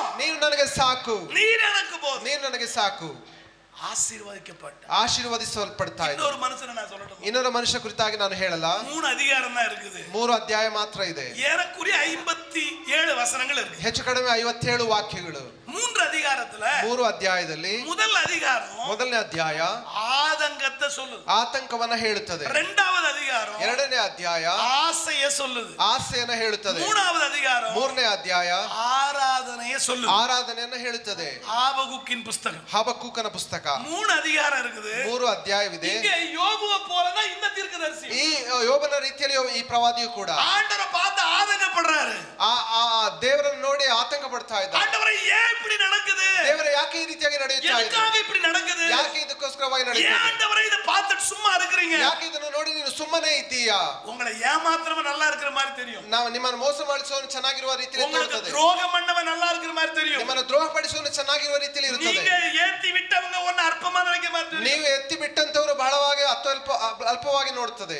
இந்த தீர்க்கதரிசிக்கு அந்த ஆதங்கம் இருந்துச்சு. ಈ ಒಂದು ಪ್ರವಾದನೆಯಲ್ಲಿ ಒಂದು ಆತಂಕವಿತ್ತು. ஏன் ஆண்டவரே, ಯಾಕೆ ದೇವರೇ, ஏன் ஆண்டவரೇ, ಯಾಕೆ ದೇವರೇ? முதலாம் அதிகாரத்துல அவருடைய ஆதங்கம் வெளிப்படுது. ಮೊದಲನೇ ಅಧ್ಯಾಯದಲ್ಲಿ ಅವರ ಆತಂಕ ವ್ಯಕ್ತವಾಗ್ತಾ ಇದೆ. இரண்டாம் அதிகாரத்துல ಎರಡನೇ ಅಧ್ಯಾಯದಲ್ಲಿ அவருக்கு ஆசை, ಅವರಿಗೆ ಆಸೆ, இவங்க எல்லாம் மாறிட மாட்டாங்களா, ಇವರೆಲ್ಲ ಮಾರ್ಪಡುವುದಿಲ್ಲ, இதெல்லாம் சரியாயிடாதா, ಇದೆಲ್ಲವೂ ಸರಿಯಾಗುವುದಿಲ್ಲ, இதெல்லாம் குணமாயிடாதா ಇದೆಲ್ಲ ಗುಣವಾಗುವುದಿಲ್ಲ அப்படிங்கிற ஆசை அவருக்குள்ள இருந்தது. ಆ ರೀತಿಯಾದ ಒಂದು ಆಸೆ ಅವರೊಳಗಡೆ ಇದೆ. மூன்றாம் அதிகாரத்துல ಮೂರನೇ ಅಧ್ಯಾಯದಲ್ಲಿ ஆராதனை வெளிப்பட்டுச்சு. ಆರಾಧನೆ ವ್ಯಕ್ತವಾಗ್ತಾ ಇದೆ. எப்படி வெளிப்பட்டுச்சு? ಯಾವ ರೀತಿಯಾಗಿ ವ್ಯಕ್ತವಾಗ್ತಾ ಇದೆ? மூன்றாம் அதிகாரம் ಮೂರನೇ ಅಧ್ಯಾಯ 16 17 18 10 வாசிக்கலாம். 18 19 20 ಓದೋಣ. அத்திமரம் துளிர் விடாமற் போனாலும் இப்பதான் இவர் சொல்றாரு, இவரு கூட இந்த ஆதங்கம் தான் இருந்தது, ಇವರಲ್ಲಿ ಇದೇ ಆತಂಕವಿತ್ತು, இவரு கூட இந்த பிரச்சனை தான் இருந்துச்சு. ಇವರಿಗೆ ಇದೇ ಸಮಸ್ಯೆ ಇತ್ತು. எப்படியாகிலும் ஆண்டவருக்கு இல்ல இந்த விஷயத்துக்கு பதில் பெற்றணும் நினைச்சு ಯಾವ ರೀತಿಯಾದರೂ ದೇವರ ಮುಖಾಂತರವಾಗಿ ಇದಕ್ಕೆ ಒಂದು ಉತ್ತರವನ್ನು ಪಡೆದುಕೊಳ್ಳಬೇಕು. ஆண்டவர் பேச பேச பேச பேச பேச இந்த தீர்க்கதரிசி கேட்ட உடனே அமைதி ஆயிட்டு இப்போ ஒரு முடிவுக்கு வந்தாரு. ஆண்டவரே, அத்தி மரம் துளிர் விடாம போனாலும் பரவாயில்ல, ಇಲ್ಲಿ ನಾವು ನೋಡುವಂತವರಾಗಿದ್ದೇವೆ. ದೇವರು ಮಾತನಾಡಲಿಕ್ಕೆ ಪ್ರಾರಂಭಿಸಿದಾಗ திராட்சை செடி பலனில் கொடுக்காம போனாலும் பரவாயில்ல, ದ್ರಾಕ್ಷರಸು ಕೊಡದೆ ಫಲವನ್ನು ಕೊಡದೆ ಇದ್ರೂ ஒலிவ ತೊಂದರೆ ಇಲ್ಲ, மரத்துல பலனே இல்லாம போனாலும் பரவாயில்ல, ಒಲಿವ್ ಮರದಲ್ಲಿ ಫಲಗಳು ಇಲ್ಲದೆ ಇದ್ರೂ ತೊಂದರೆ வயல்கள்ல ಇಲ್ಲ, தானியம் விளையாம போனாலும் பரவாயில்ல, ಭತ್ತಗಳು ಬಿಟ್ಟದೆ மந்தையில ஆடுகள் இல்லாம போனாலும் பரவாயில்ல, ಜನರು ಇಲ್ಲದೆ ಇದ್ರೂ ತೊಂದರೆ ಇಲ್ಲ, தொழுவத்துல மாடுகள் இல்லாம போனாலும் பரவாயில்ல. ಗೋದಲೆಯಲ್ಲಿ ದನಗಳು ಇಲ್ಲದೆ ಇದ್ರೂ ತೊಂದರೆ ಇಲ್ಲ. ஆனா ஒண்ணு எனக்கு தெரியும் ஆண்டவரே, ಆದ್ರೆ ಒಂದು ಮಾತು ನನಗೆ ಗೊತ್ತು ದೇವರೇ, கர்த்தருக்குள் மகிழ்ச்சியாயிரு, ನಾನು ದೇವರಲ್ಲಿ ಸಂತೋಷವುಳ್ಳ, அவருக்குள்ள நான் மகிழ்ச்சியா இருப்பேன். ನಾನು ಅವರೊಳಗೆ ಸಂತೋಷವುಳ್ಳವನಾಗಿದ್ದೇನೆ. என் வாழ்க்கையில தேவன் அனுமதித்த பெத்தாபராவுக்காக நன்றி. ನನ್ನ ಜೀವಿತದಲ್ಲಿ ದೇವರು ಅನುಮತಿಸಿ ನಾನು ಬರದೇ ಇದ್ರೂ ತೊಂದರೆ ಇಲ್ಲ. எத்தனை பேர் சொல்ல முடியும்? ಎಷ್ಟು ಜನ ಆ ರೀತಿಯಾಗಿ ಹೇಳಲಿಕ್ಕೆ எத்தனை ಸಾಧ್ಯ? பேர் சொல்ல முடியும்? ಎಷ್ಟು ಜನ ಆ ರೀತಿಯಾಗಿ ಹೇಳಲಿಕ್ಕೆ ಸಾಧ್ಯ? 11வது மாதம் முழுதும் முடியட்டும். ಈ 11ನೇ ತಿಂಗಳು ಸಂಪೂರ್ಣವಾಗಿ ಮುಗಿಯಲಿ. இப்போ ஒரு பெரிய இடைவேளை. ಈಗ ದೊಡ್ಡ ಒಂದು இது ಮಧ್ಯಂತರ, முதலாம் தேதி. ಇದರ ಮೊದಲನೇ இது ತಾರೀಕು, இருக்கிறது மீதி 31 நாளும் ಇನ್ನು ಇರುವಂತ 30 ದಿವಸಗಳು ಕೂಡ அவரை மகிமைப்படுத்திக்கிட்டே இருக்கணும். ಅವರನ್ನ ಮಹಿಮೆಪಡಿಸುತ್ತಲೇ ಇರೋಣ, அவரை மகிமைப்படுத்திக்கிட்டே ಅವರನ್ನ இருக்கணும். ಮಹಿಮೆಪಡಿಸುತ್ತಲೇ ಇರೋಣ. எத்தனை பேர் விசுவாசிக்கிறீங்க? ಎಷ್ಟು ಜನ ನಂಬುತ್ತೀರಾ? மகிமைப்படுத்த படுத்த ಆತನ ಮಹಿಮೆಪಡಿಸ್ತಾ அவர் ಪಡಿಸ್ತಾ என்ன சொல்லுவார் தெரியுமா? ಆತನ ಏನು ಹೇಳ್ತಾನೆ ಗೊತ್ತಾ? எனக்கு பிரியமானவன்னு ನೀನು சொல்லுவார். ನನಗೆ ಪ್ರಿಯವಾಗಿರುವಂತವನೇ. தானியேலை பார்த்து ஆண்டவர் சொன்னாரு, ದಾನಿಯೇಲನ ನೋಡಿ ದೇವರು ಹೇಳ್ತಾ தானியேலே, ದಾನಿಯೇಲನೇ, நீ எனக்கு பிரியமானவன், ನೀನು ನನಗೆ ಪ್ರಿಯನಾಗಿರುವನು, நீ எனக்கு ನೀನು பிரியமானவன். ನನಗೆ ಪ್ರಿಯನಾಗಿರುವನು. பிரியமானவங்க ஜெபிக்க துவங்கினா பதில் உடனே பரலோகத்துல உண்டாகும். ಪ್ರಿಯನಾಗಿರುವನು ಪ್ರಾರ್ಥನೆ ಮಾಡುವಾಗಲೇ நீ ನೆನೆಸುವಾಗಲೇ ಉತ್ತರ ஜெபிக்க ಬರ್ತದೆ. தொடங்கின போதே ನೀನು நான் பதில கொடுத்துட்டேன். ನೀನು ಪ್ರಾರ್ಥನೆ ಮಾಡ್ಲಿಕ್ಕೆ ಶುರು ಮಾಡಿದ್ರೆ ಸಾಕು, ನಾನು ಉತ್ತರವನ್ನು ಕೊಡುತ್ತೇನೆ. எப்போ பிரியமானவங்களா மாற முடியும்? ಯಾವಾಗ ಪ್ರಿಯವಾಗಿರುವವರಾಗಿ ಮಾರ್ಪಡ್ಲಿಕ್ಕೆ ಸಾಧ್ಯ? எத்தனை பேர் பிரியமா மாறணும்னு ஆசை? ಎಷ್ಟು ಜನ ಪ್ರಿಯವಾಗಿ ஆண்டவரை பிரியப்படுத்துற எத்தனை பேருக்கு ஆசை? ದೇವರನ್ನ ಮೆಚ್ಚಲಿಕ್ಕೆ ಎಷ್ಟು ಜನಕ್ಕೆ ಆಸೆ ಇದೆ? சொல்லட்டா? ನಾನು ಹೇಳಲ್ಲ. பக்கத்துல பார்த்து சொல்லு, மாறணும்னு ஆசையா? ಪಕ್ಕದಲ್ಲಿರೋ ನೋಡಿ ಹೇಳಿ. இந்த மாசம் முழுதும் அப்படி இருக்கணும்னு விரும்புறீங்களா? ಈ ತಿಂಗಳು ಸಂಪೂರ್ಣವಾಗಿ ಆ ರೀತಿಯಾಗಿ ಇರಬೇಕು ಎಂಬುದಾಗಿ ಬಯಸ್ತೀರಾ? ஒரு 10 to 15 minutes நான் எடுத்துக்கிறேன். 10-15 ನಿಮಿಷಗಳು ನಾನು ತೆಗೆದುಕೊಳ್ಳುತ್ತೇನೆ. உங்களுக்கு அந்த ஆசை இருக்கா பிரியமா மாறணும்னு? ಆ ರೀತಿಯಾಗಿ தானியேலை பார்த்து சொன்னா, நீ எனக்கு பிரியமானவன், நீ ஜெபிக்க துவங்கின உடனே பதில நான் பரலோகத்துல அனுப்ப ஆரம்பிச்சிட்டேன். ನೀನು ಪ್ರಾರ್ಥನೆ பிரியமானவங்க ஜெபிச்சா பதில் உடனே வரும். ಪ್ರಿಯವಾದವರು ಪ್ರಾರ್ಥನೆ ಮಾಡಿದಾಗ ತಕ್ಷಣ ಉತ್ತರ ಬರ್ತದೆ. பிரியமுள்ளவர்களா நீங்க மாறணும்னா ಪ್ರಿಯವಾಗಿರುವಂತವರಾಗಿ ಮಾರ್ಪಡಬೇಕು. 3 விஷயம் நீங்க செய்யணும். 3 ಕಾರ್ಯಗಳು ನೀವು ಮಾಡಬೇಕು. பக்கத்துல கை கொடுங்க. ಪಕ್ಕದವರಿಗೆ ಕೈ ಕೊಡಿರಿ. 3 விஷயம் செய்யணும். 3 ವಿಷಯಗಳನ್ನು ಮಾಡಬೇಕು. 3 ವಿಷಯಗಳನ್ನು ಮಾಡಬೇಕು. என்ன செய்யணும்? ಏನು ಮಾಡಬೇಕು? என்ன செய்யணும்? ಏನು ಮಾಡಬೇಕು? மண்ணுல விளைஞ்சத கொடு. ಮಣ್ಣಿನಲ್ಲಿ ಬೆಳೆದದ್ದನ್ನು ಕೊಟ್ಟು ಬಿಡಿ. மண்ணுல எதெல்லாம் விளைஞ்சிச்சோ, ಮಣ್ಣಿನಲ್ಲಿ ಯಾವುದೆಲ್ಲ ಬೆಳೆ ಇತ್ತೋ, நீதிமொழிகள்ல சொல்லுதில்ல, ಆ ಜ್ಞಾನೋಕ್ತಿಗಳಲ್ಲಿ ಹೇಳ್ತದೆ, லேவியராகமத்துல சொல்லுதில்ல, ಯಾಜಕಾಂಡದಲ್ಲಿ ಹೇಳಲ್ಪಡುತ್ತೆ. மண்ணில் விளைஞ்சத, ಮಣ್ಣಿನಲ್ಲಿ ಬೆಳೆಯಲ್ಪಟ್ಟಂತದ್ದು, உன் முதற் பலனானவைகளை, ನಿನಗೆ ಮೊದಲನೇ ಫಲವಾಗಿರುವಂತದ್ದು, மண்ணுல விளைஞ்சதெல்லாம் கொண்டு வந்து கொடுத்து கர்த்தரை கனம் பண்ணு. ಮಣ್ಣಿನಲ್ಲಿ ಬೆಳೆದಂತದೆಲ್ಲ ಕೊಟ್ಟು ನೀನು ಕರ್ತನನ್ನು எப்ப நீ ಮಹಿಮೆಪಡಿಸು. பிரியமுள்ளவனா மாற முடியும்? ಯಾವಾಗ ನೀನು ಪ್ರಿಯವುಳ್ಳವರಾಗಿ ಮಾರ್ಪಡಬಹುದು? மண்ணுல விளைஞ்சத கொடுத்து கர்த்தரை கனம் பண்ணும்போது. ಮಣ್ಣಿನಲ್ಲಿ ಬೆಳೆದದನ್ನ ಕೊಟ್ಟು ನೀನು ಪ್ರಿಯವಾಗಬಹುದು. எத்தனை பேர் சொல்றீங்க மண்ணுல போட்டா விளையும்னு? ಎಷ್ಟು ಜನ ಹೇಳ್ತೀರಾ ಮಣ್ಣಿನಲ್ಲಿ ಹಾಕಿದ್ರೆ ಬೆಳೆಯುತ್ತದೆ? எத்தனை பேர் நம்புறீங்க? ಎಷ್ಟು ಜನ ನಂಬುತ್ತೀರಾ? உண்மைதானா? ನಿಜವಾಗಿದೆಯಲ್ಲ? மண்ணுல போட்டா விளையுமா? ಮಣ್ಣಿನಲ್ಲಿ ಹಾಕಿದ್ರೆ ಬೆಳೆಯುತ್ತದೆ. கொஞ்சமா விளையுமா, அதிகமா விளையுமா? ಸ್ವಲ್ಪವಾಗಿ ಬೆಳೆಯುತ್ತದೆ, ಅಧಿಕವಾಗಿ ಬೆಳೆಯುತ್ತದೆ. அப்ப மண்ணு ஏமாத்தாத. ಮಣ್ಣು ಮೋಸ ಮಾಡುವುದಿಲ್ಲ. மண்ணுல விளையுமா விளையாதா? ಮಣ್ಣಲ್ಲಿ ಬೆಳೆಯುತ್ತದೆ ಇಲ್ಲವಾ? மண்ணுல போட்டத விளைஞ்சத கொடுத்து கர்த்தரை கனப்படுத்துக. ಮಣ್ಣಿನಲ್ಲಿ ಹಾಕಿದನ್ನ இந்த ಬೆಳೆದನ್ನ ಕೊಟ್ಟು மாசம் முழுவதும் அதை செய்யுங்க. ಈ ತಿಂಗಳು ಸಂಪೂರ್ಣವಾಗಿ ಅದೇ ರೀತಿಯಾಗಿ ಮಾಡಿರಿ. ஆண்டவருக்கு பிரியமுள்ளவர்களா மாற முடியும். ದೇವರಿಗೆ ಮೆಚ್ಚುಗೆಯುಳ್ಳಂತವರಾಗಿ ನೀವು ಮಾರ್ಪಡಬಹುದು. Number 2. ಎರಡನೇದಾಗಿ மடியில விளைஞ்சத, ಆ ಮಡಿಲಲ್ಲಿ ಬೆಳೆದಂತದ್ದು, மடியில விளைஞ்சத கடவுளுக்கு கொடுத்து கடவுளை கனப்படுத்துங்க. ಮಡಿಯಲ್ಲಿ ಬೆಳೆದಂತದನ್ನ ದೇವರಿಗೆ ಕೊಟ್ಟು ದೇವರನ್ನ மடியில விளைஞ்சத மிலிட்டரிக்கு கொடுத்துட்டீங்க, ಮಡಿಲಲ್ಲಿ ಬೆಳೆದದ್ದನ್ನ ನೀವು ಮಿಲಿಟರಿಗೆ ಕೊಟ್ಟಿದ್ದೀರಾ. மடியில விளைஞ்சத டாக்டர் ஆக்கிட்டீங்க. ಮಡಿಲಲ್ಲಿ ಬೆಳೆದನ್ನ ನೀವು ವೈದ್ಯರನ್ನಾಗಿ மடியில ಮಾಡಿದ್ದೀರಾ. விளைஞ்சத கலெக்டர் ஆக்கிட்டீங்க. ಮಡಿಲಲ್ಲಿ ಬೆಳೆದನ್ನ ಕಲೆಕ್ಟರ್ ಆಗಿ ಮಾಡಿದ್ದೀರಾ. ஆனா ஆண்டவருக்கு உங்க பிள்ளைங்களை கொடுத்தீங்களா? ಆದ್ರೆ ದೇವರಿಗೆ ನಿಮ್ಮ ಮಕ್ಕಳನ್ನು ನೀಡಿದ್ದೀರಾ. மடியில விளைஞ்சத சர்ச்சில் வந்து டேய் என் வீட்ல வேலை செஞ்சது போதும் போய் சர்ச்சில் போய் பெருக்கி பாய் போடுன்னு சொன்னீங்களா? ನೀನು ಮನೆಯಲ್ಲಿ ಕೆಲಸ ಮಾಡಿ ಸಾಕು, ಹೋಗಿ ಚರ್ಚ್ನಲ್ಲಿ ಹಾಸಿಗೆಯನ್ನು ಹಾಕು ಅಂತ ಹೇಳ್ತೀರಾ. மடியில விளைஞ்ச உன்னுடைய மகனையோ மகளையோ ஊழியத்துக்காக விசிட்டிங்காக பாஸ்டரோட ஊழியத்துல அதாவது அனுப்பி விட்டீங்களா? ಮಡಿಲಲ್ಲಿ ಬೆಳೆದಂತ ನಿನ್ನ ಮಗಳನ್ನ ನೀನು ಪಾಸ್ಟರ್ ಒಟ್ಟಿಗೆ ಸೇವೆಗೋಸ್ಕರವಾಗಿ ಬಿಟ್ಟಿದ್ದೀರಾ. விளைஞ்சத கொடுத்தா மட்டும் போதாது. ಮಣ್ಣಿನಲ್ಲಿ ಬೆಳೆದಂತನ್ನ ಕೊಟ್ಟಿದ್ರೆ ಮಾತ್ರ ಸಾಕಾಗುವುದಿಲ್ಲ. மடியில விளைஞ்சதையும் கொடுங்க. மடியில கர்த்தருக்கு பிரியம் அது. ಮಡಿಲಲ್ಲಿ ಬೆಳೆದಂತನ್ನ ಕೂಡ ಕೊಡಿ. ದೇವರಿಗೆ பிரியமுள்ளவர்களா மாறணும்னா மடியில விளைஞ்சத கொடுக்கணும். ದೇವರಿಗೆ ಮೆಚ್ಚುಗೆಯುಳ್ಳವರಾಗಿ ಮಾರ್ಪಡಬೇಕಾದ್ರೆ ಮಡಿಲಲ್ಲಿ ಬೆಳೆದದನ್ನು ನೀವು ಕೊಡಬೇಕು. ನಂಬರ್ 3, ಮೂರನೇದಾಗಿ ஆண்டவருக்கு பிரியமுள்ளவர்களா நீங்க மாறணும்னா ದೇವರಿಗೆ ಮೆಚ್ಚುಗೆಯುಳ್ಳವರಾಗಿ ನೀವು ಮಾರ್ಪಡಬೇಕಾದ್ರೆ மனசுல விளைஞ்சத கொடுங்க. ಮನಸ್ಸಿನಲ್ಲಿ ಬೆಳೆದಂತ மனசுல விளைஞ்சத கொடுத்து கடவுளை கன பண்ணுங்க. ಮನಸ್ಸಿನಲ್ಲಿ ಬೆಳೆದಂತ ನೀಡಿ ದೇವರನ್ನ ಮೆಚ್ಚಿಸಿ. கட்டாயமாயும் அல்ல ವ್ಯಸನமாயும் அல்ல. ಅದು ಕಡ್ಡಾಯವಾಗಿ ಬೇಸರವಾಗಿ ಅಲ್ಲ. அவர் அதை கேட்கறதே இல்ல. ಅದನ್ನ ದೇವರು ಕೇಳ್ತಾ ಇಲ್ಲ. அவனுக்கு என்ன தோணுதோ அதன்படி கொடுத்தா அப்படி உற்சாகமாய் கொடுக்கிறவர்களிடத்துல தேவன் பிரியமா இருக்கிற. கரங்களை தட்டி தேவனை மகிமைப்படுத்துமா. ಅವರವರಿಗೆ ತೋಚಿದ ರೀತಿಯಲ್ಲಿ ದೇವರಿಗೆ ಉತ್ತಮವಾದನ್ನ ಕೊಡುವಾಗ ದೇವರು ಮೆಚ್ಚುಗೆ ಉಳ್ಳಂತವನಾಗುತ್ತಾನೆ. சேர்ந்து சொல்றீங்களா? ನನ್ನೊಟ್ಟಿಗೆ ಸೇರಿ ಹೇಳುತ್ತೀರಾ? மண்ணில விளைஞ்சத கொடுப்போம். ಮಣ್ಣಿನಲ್ಲಿ ಬೆಳೆದದ್ದನ್ನ ಕೊಡುತ್ತೇನೆ. மடியில விளைஞ்சத கொடுப்போம். ಮಡಿಲಲ್ಲಿ ಬೆಳೆದದ್ದನ್ನ ಕೊಡುತ್ತೇನೆ. மனசுல விளைஞ்சத கொடுப்போம். ಮನಸ್ಸಿನಲ್ಲಿ ಬೆಳೆದದ್ದನ್ನ ಕೊಡುತ್ತೇನೆ. அப்படி கொடுத்து கடவுளை கனப்படுத்தும் போது ಆ ರೀತಿಯಾಗಿ ಕೊಟ್ಟು ದೇವರನ್ನ ಗಣಪಡಿಸುವಾಗ அவர் உங்களை என்னன்னு கூப்பிடுவார் தெரியுமா? ಅವರು ನಿಮ್ಮನ್ನ ಏನನ್ನ ಕರೀತಾರೆ ಗೊತ್ತಾ? பிரியமானவனே. ಪ್ರಿಯವಾದವರೇ. சொல்லுங்க பக்கத்துல பிரியமானவனே. ಪ್ರಿಯವಾದವರೇ.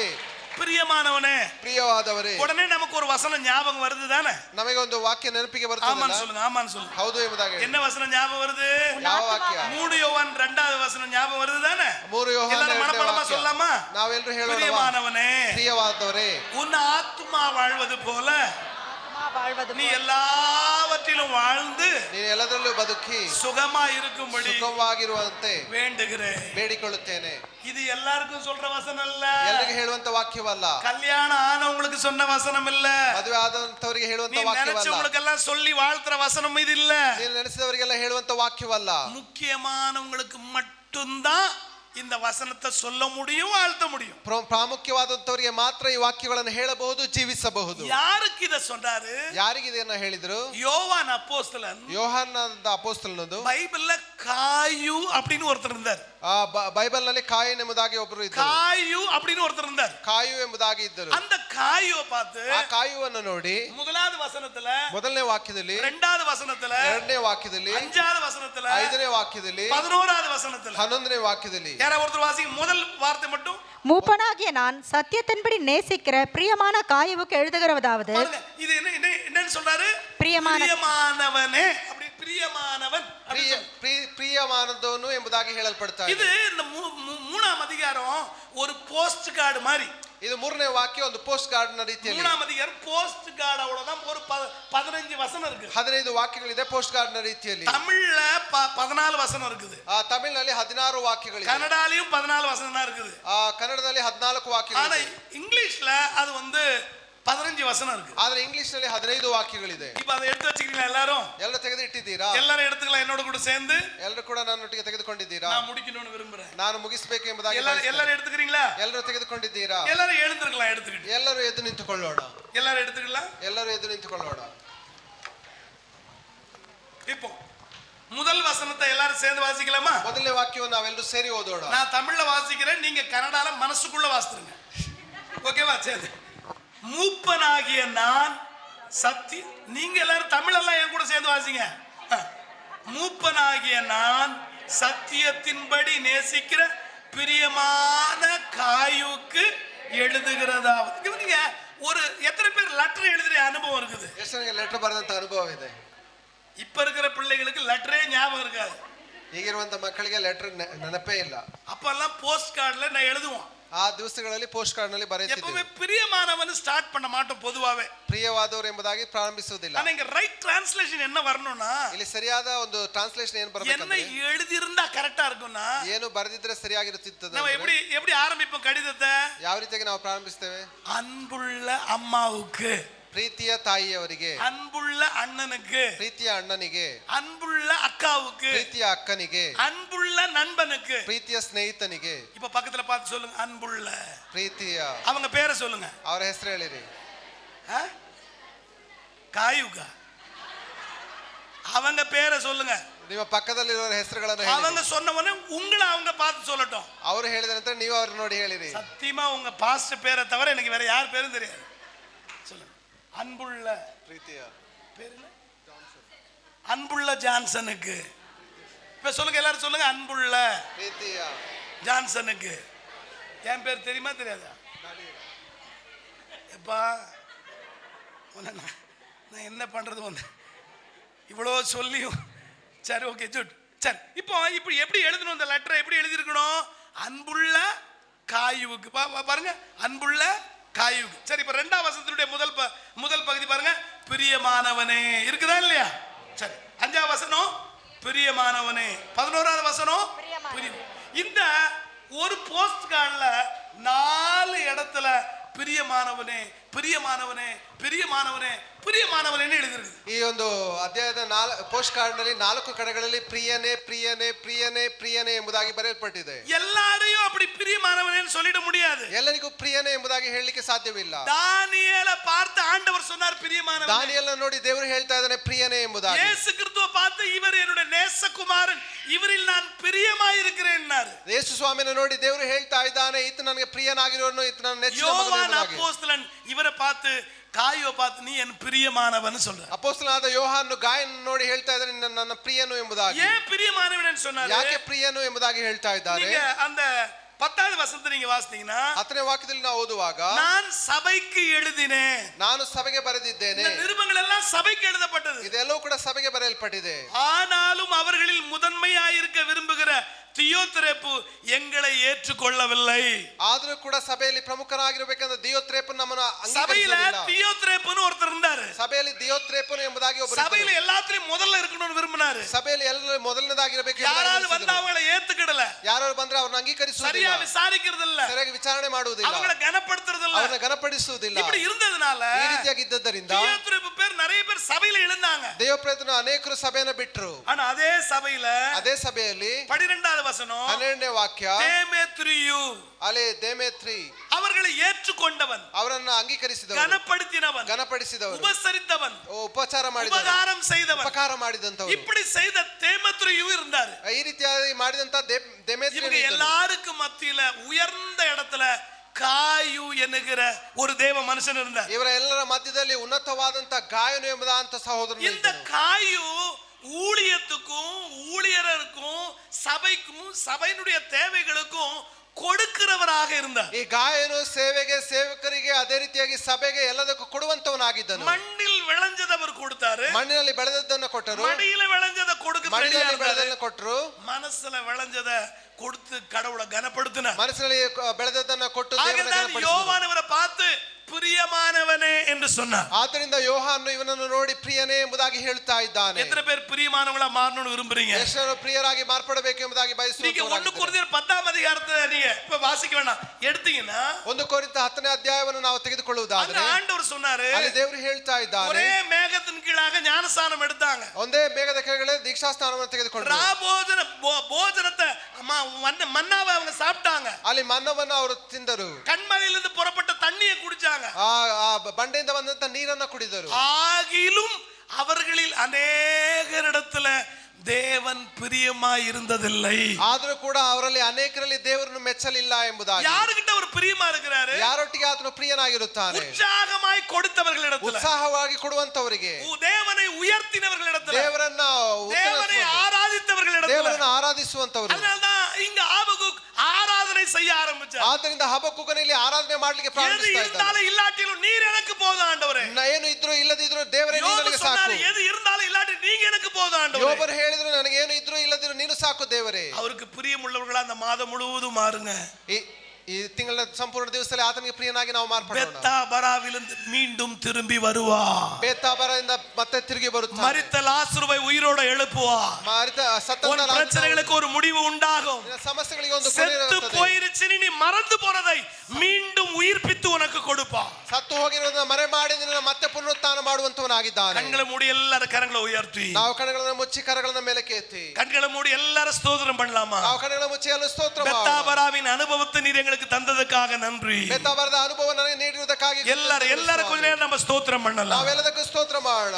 போதும், அங்கலாய்ச்சது போதும், ಅಂಗಲಾಚುಗೆ ಸಾಕು, ஆதங்கப்பட்டது போதும், ಆತಂಕಪಟ್ಟದ್ದು ಸಾಕು, அமைதியா இருந்தது போதும். ನಾವು ಮೌನವಾಗಿರುವಂತದ್ದು இனி ಸಾಕು. ಆಶೀರ್ವದಿக்கப்படுகிற நேரம் இது. ಆಶೀರ್ವದಿಸುವಂತ ದೇವರು எல்லாமே எதிராக இருந்தாலும், ಎಲ್ಲರೂ ಕೂಡ ವಿರೋಧವಾಗಿದ್ದು, ஓ சூழ்நிலைகள் எல்லாம் தோல்வி போல தெரிந்தாலும், ಪರಿಸ್ಥಿತಿಗಳೆಲ್ಲ ಸೋಲುವ ರೀತಿಯಲ್ಲಿ கர்த்தருக்குள் மகிழ்ச்சியா இருக்க போகிறோம். ಆದರೆ ದೇವರಲ್ಲಿ ಮಹಿಮೆ, கர்த்தருக்குள் யார் மகிழ்ச்சியா இருக்க முடியும்? ದೇವರಲ್ಲಿ ಯಾರು ಸಂತೋಷ அவரை பிரியப்படுத்துகிறவர்கள், ಅವರನ್ನ ಪ್ರಿಯಪಡಿಸಿ அவருக்கு பிரியமானவர்கள். ಆತನಿಗೆ ಪ್ರಿಯರಾಗಿರುವಂತ எல்லாரும் ஸ்தோத்திரம் பண்ணலாமா? ನಾವು ಸ್ತೋತ್ರ ஒரு ಮಾಡೋಣ. 2-3 நிமிஷம் எல்லாரும் 2 கரங்களை உயர்த்தி ஸ்தோத்திரம் பண்ணலாம். ಎಲ್ಲರೂ ನಮ್ಮ ಎರಡು ಕೈಗಳನ್ನು ಮೇಲಕ್ಕೆತ್ತಿ நீர் ದೇವರಿಗೆ கொடுத்த ಸ್ತೋತ್ರ ಮಾಡೋಣ. பெத்தாபராவின் அனுபவத்துக்காக நன்றி. ನೀನು ಕೊಟ್ಟಂತ ಬೇತಾಬರದ ಅನುಭವಕ್ಕಾಗಿ ಸ್ತೋತ್ರ. எல்லாரும் ஸ்தோத்திரம் பண்ணலாம். ಎಲ್ಲರೂ ನಾವು ಸ್ತೋತ್ರ ಮಾಡೋಣ. நன்றி ஆண்டவரே, ದೇವರೇ ಸ್ತೋತ್ರ, நன்றி ಆಂಡವರೇ. ದೇವರೇ ಸ್ತೋತ್ರ ಕರ್ತನೇ, நன்றி ஆண்டவரே, ದೇವರೇ ಸ್ತೋತ್ರ, உமக்கு நன்றி, ನಿನಗೆ ಸ್ತೋತ್ರ ಸ್ವಾಮಿ, உமக்கு நன்றி, ನಿನಗೆ ಸ್ತೋತ್ರ ಸ್ವಾಮಿ, நன்றி செலுத்துகிற ஆண்டவரே. ಸ್ತೋತ್ರ, நீர் கொடுத்த எல்லா அனுபவங்களுக்காக நன்றி.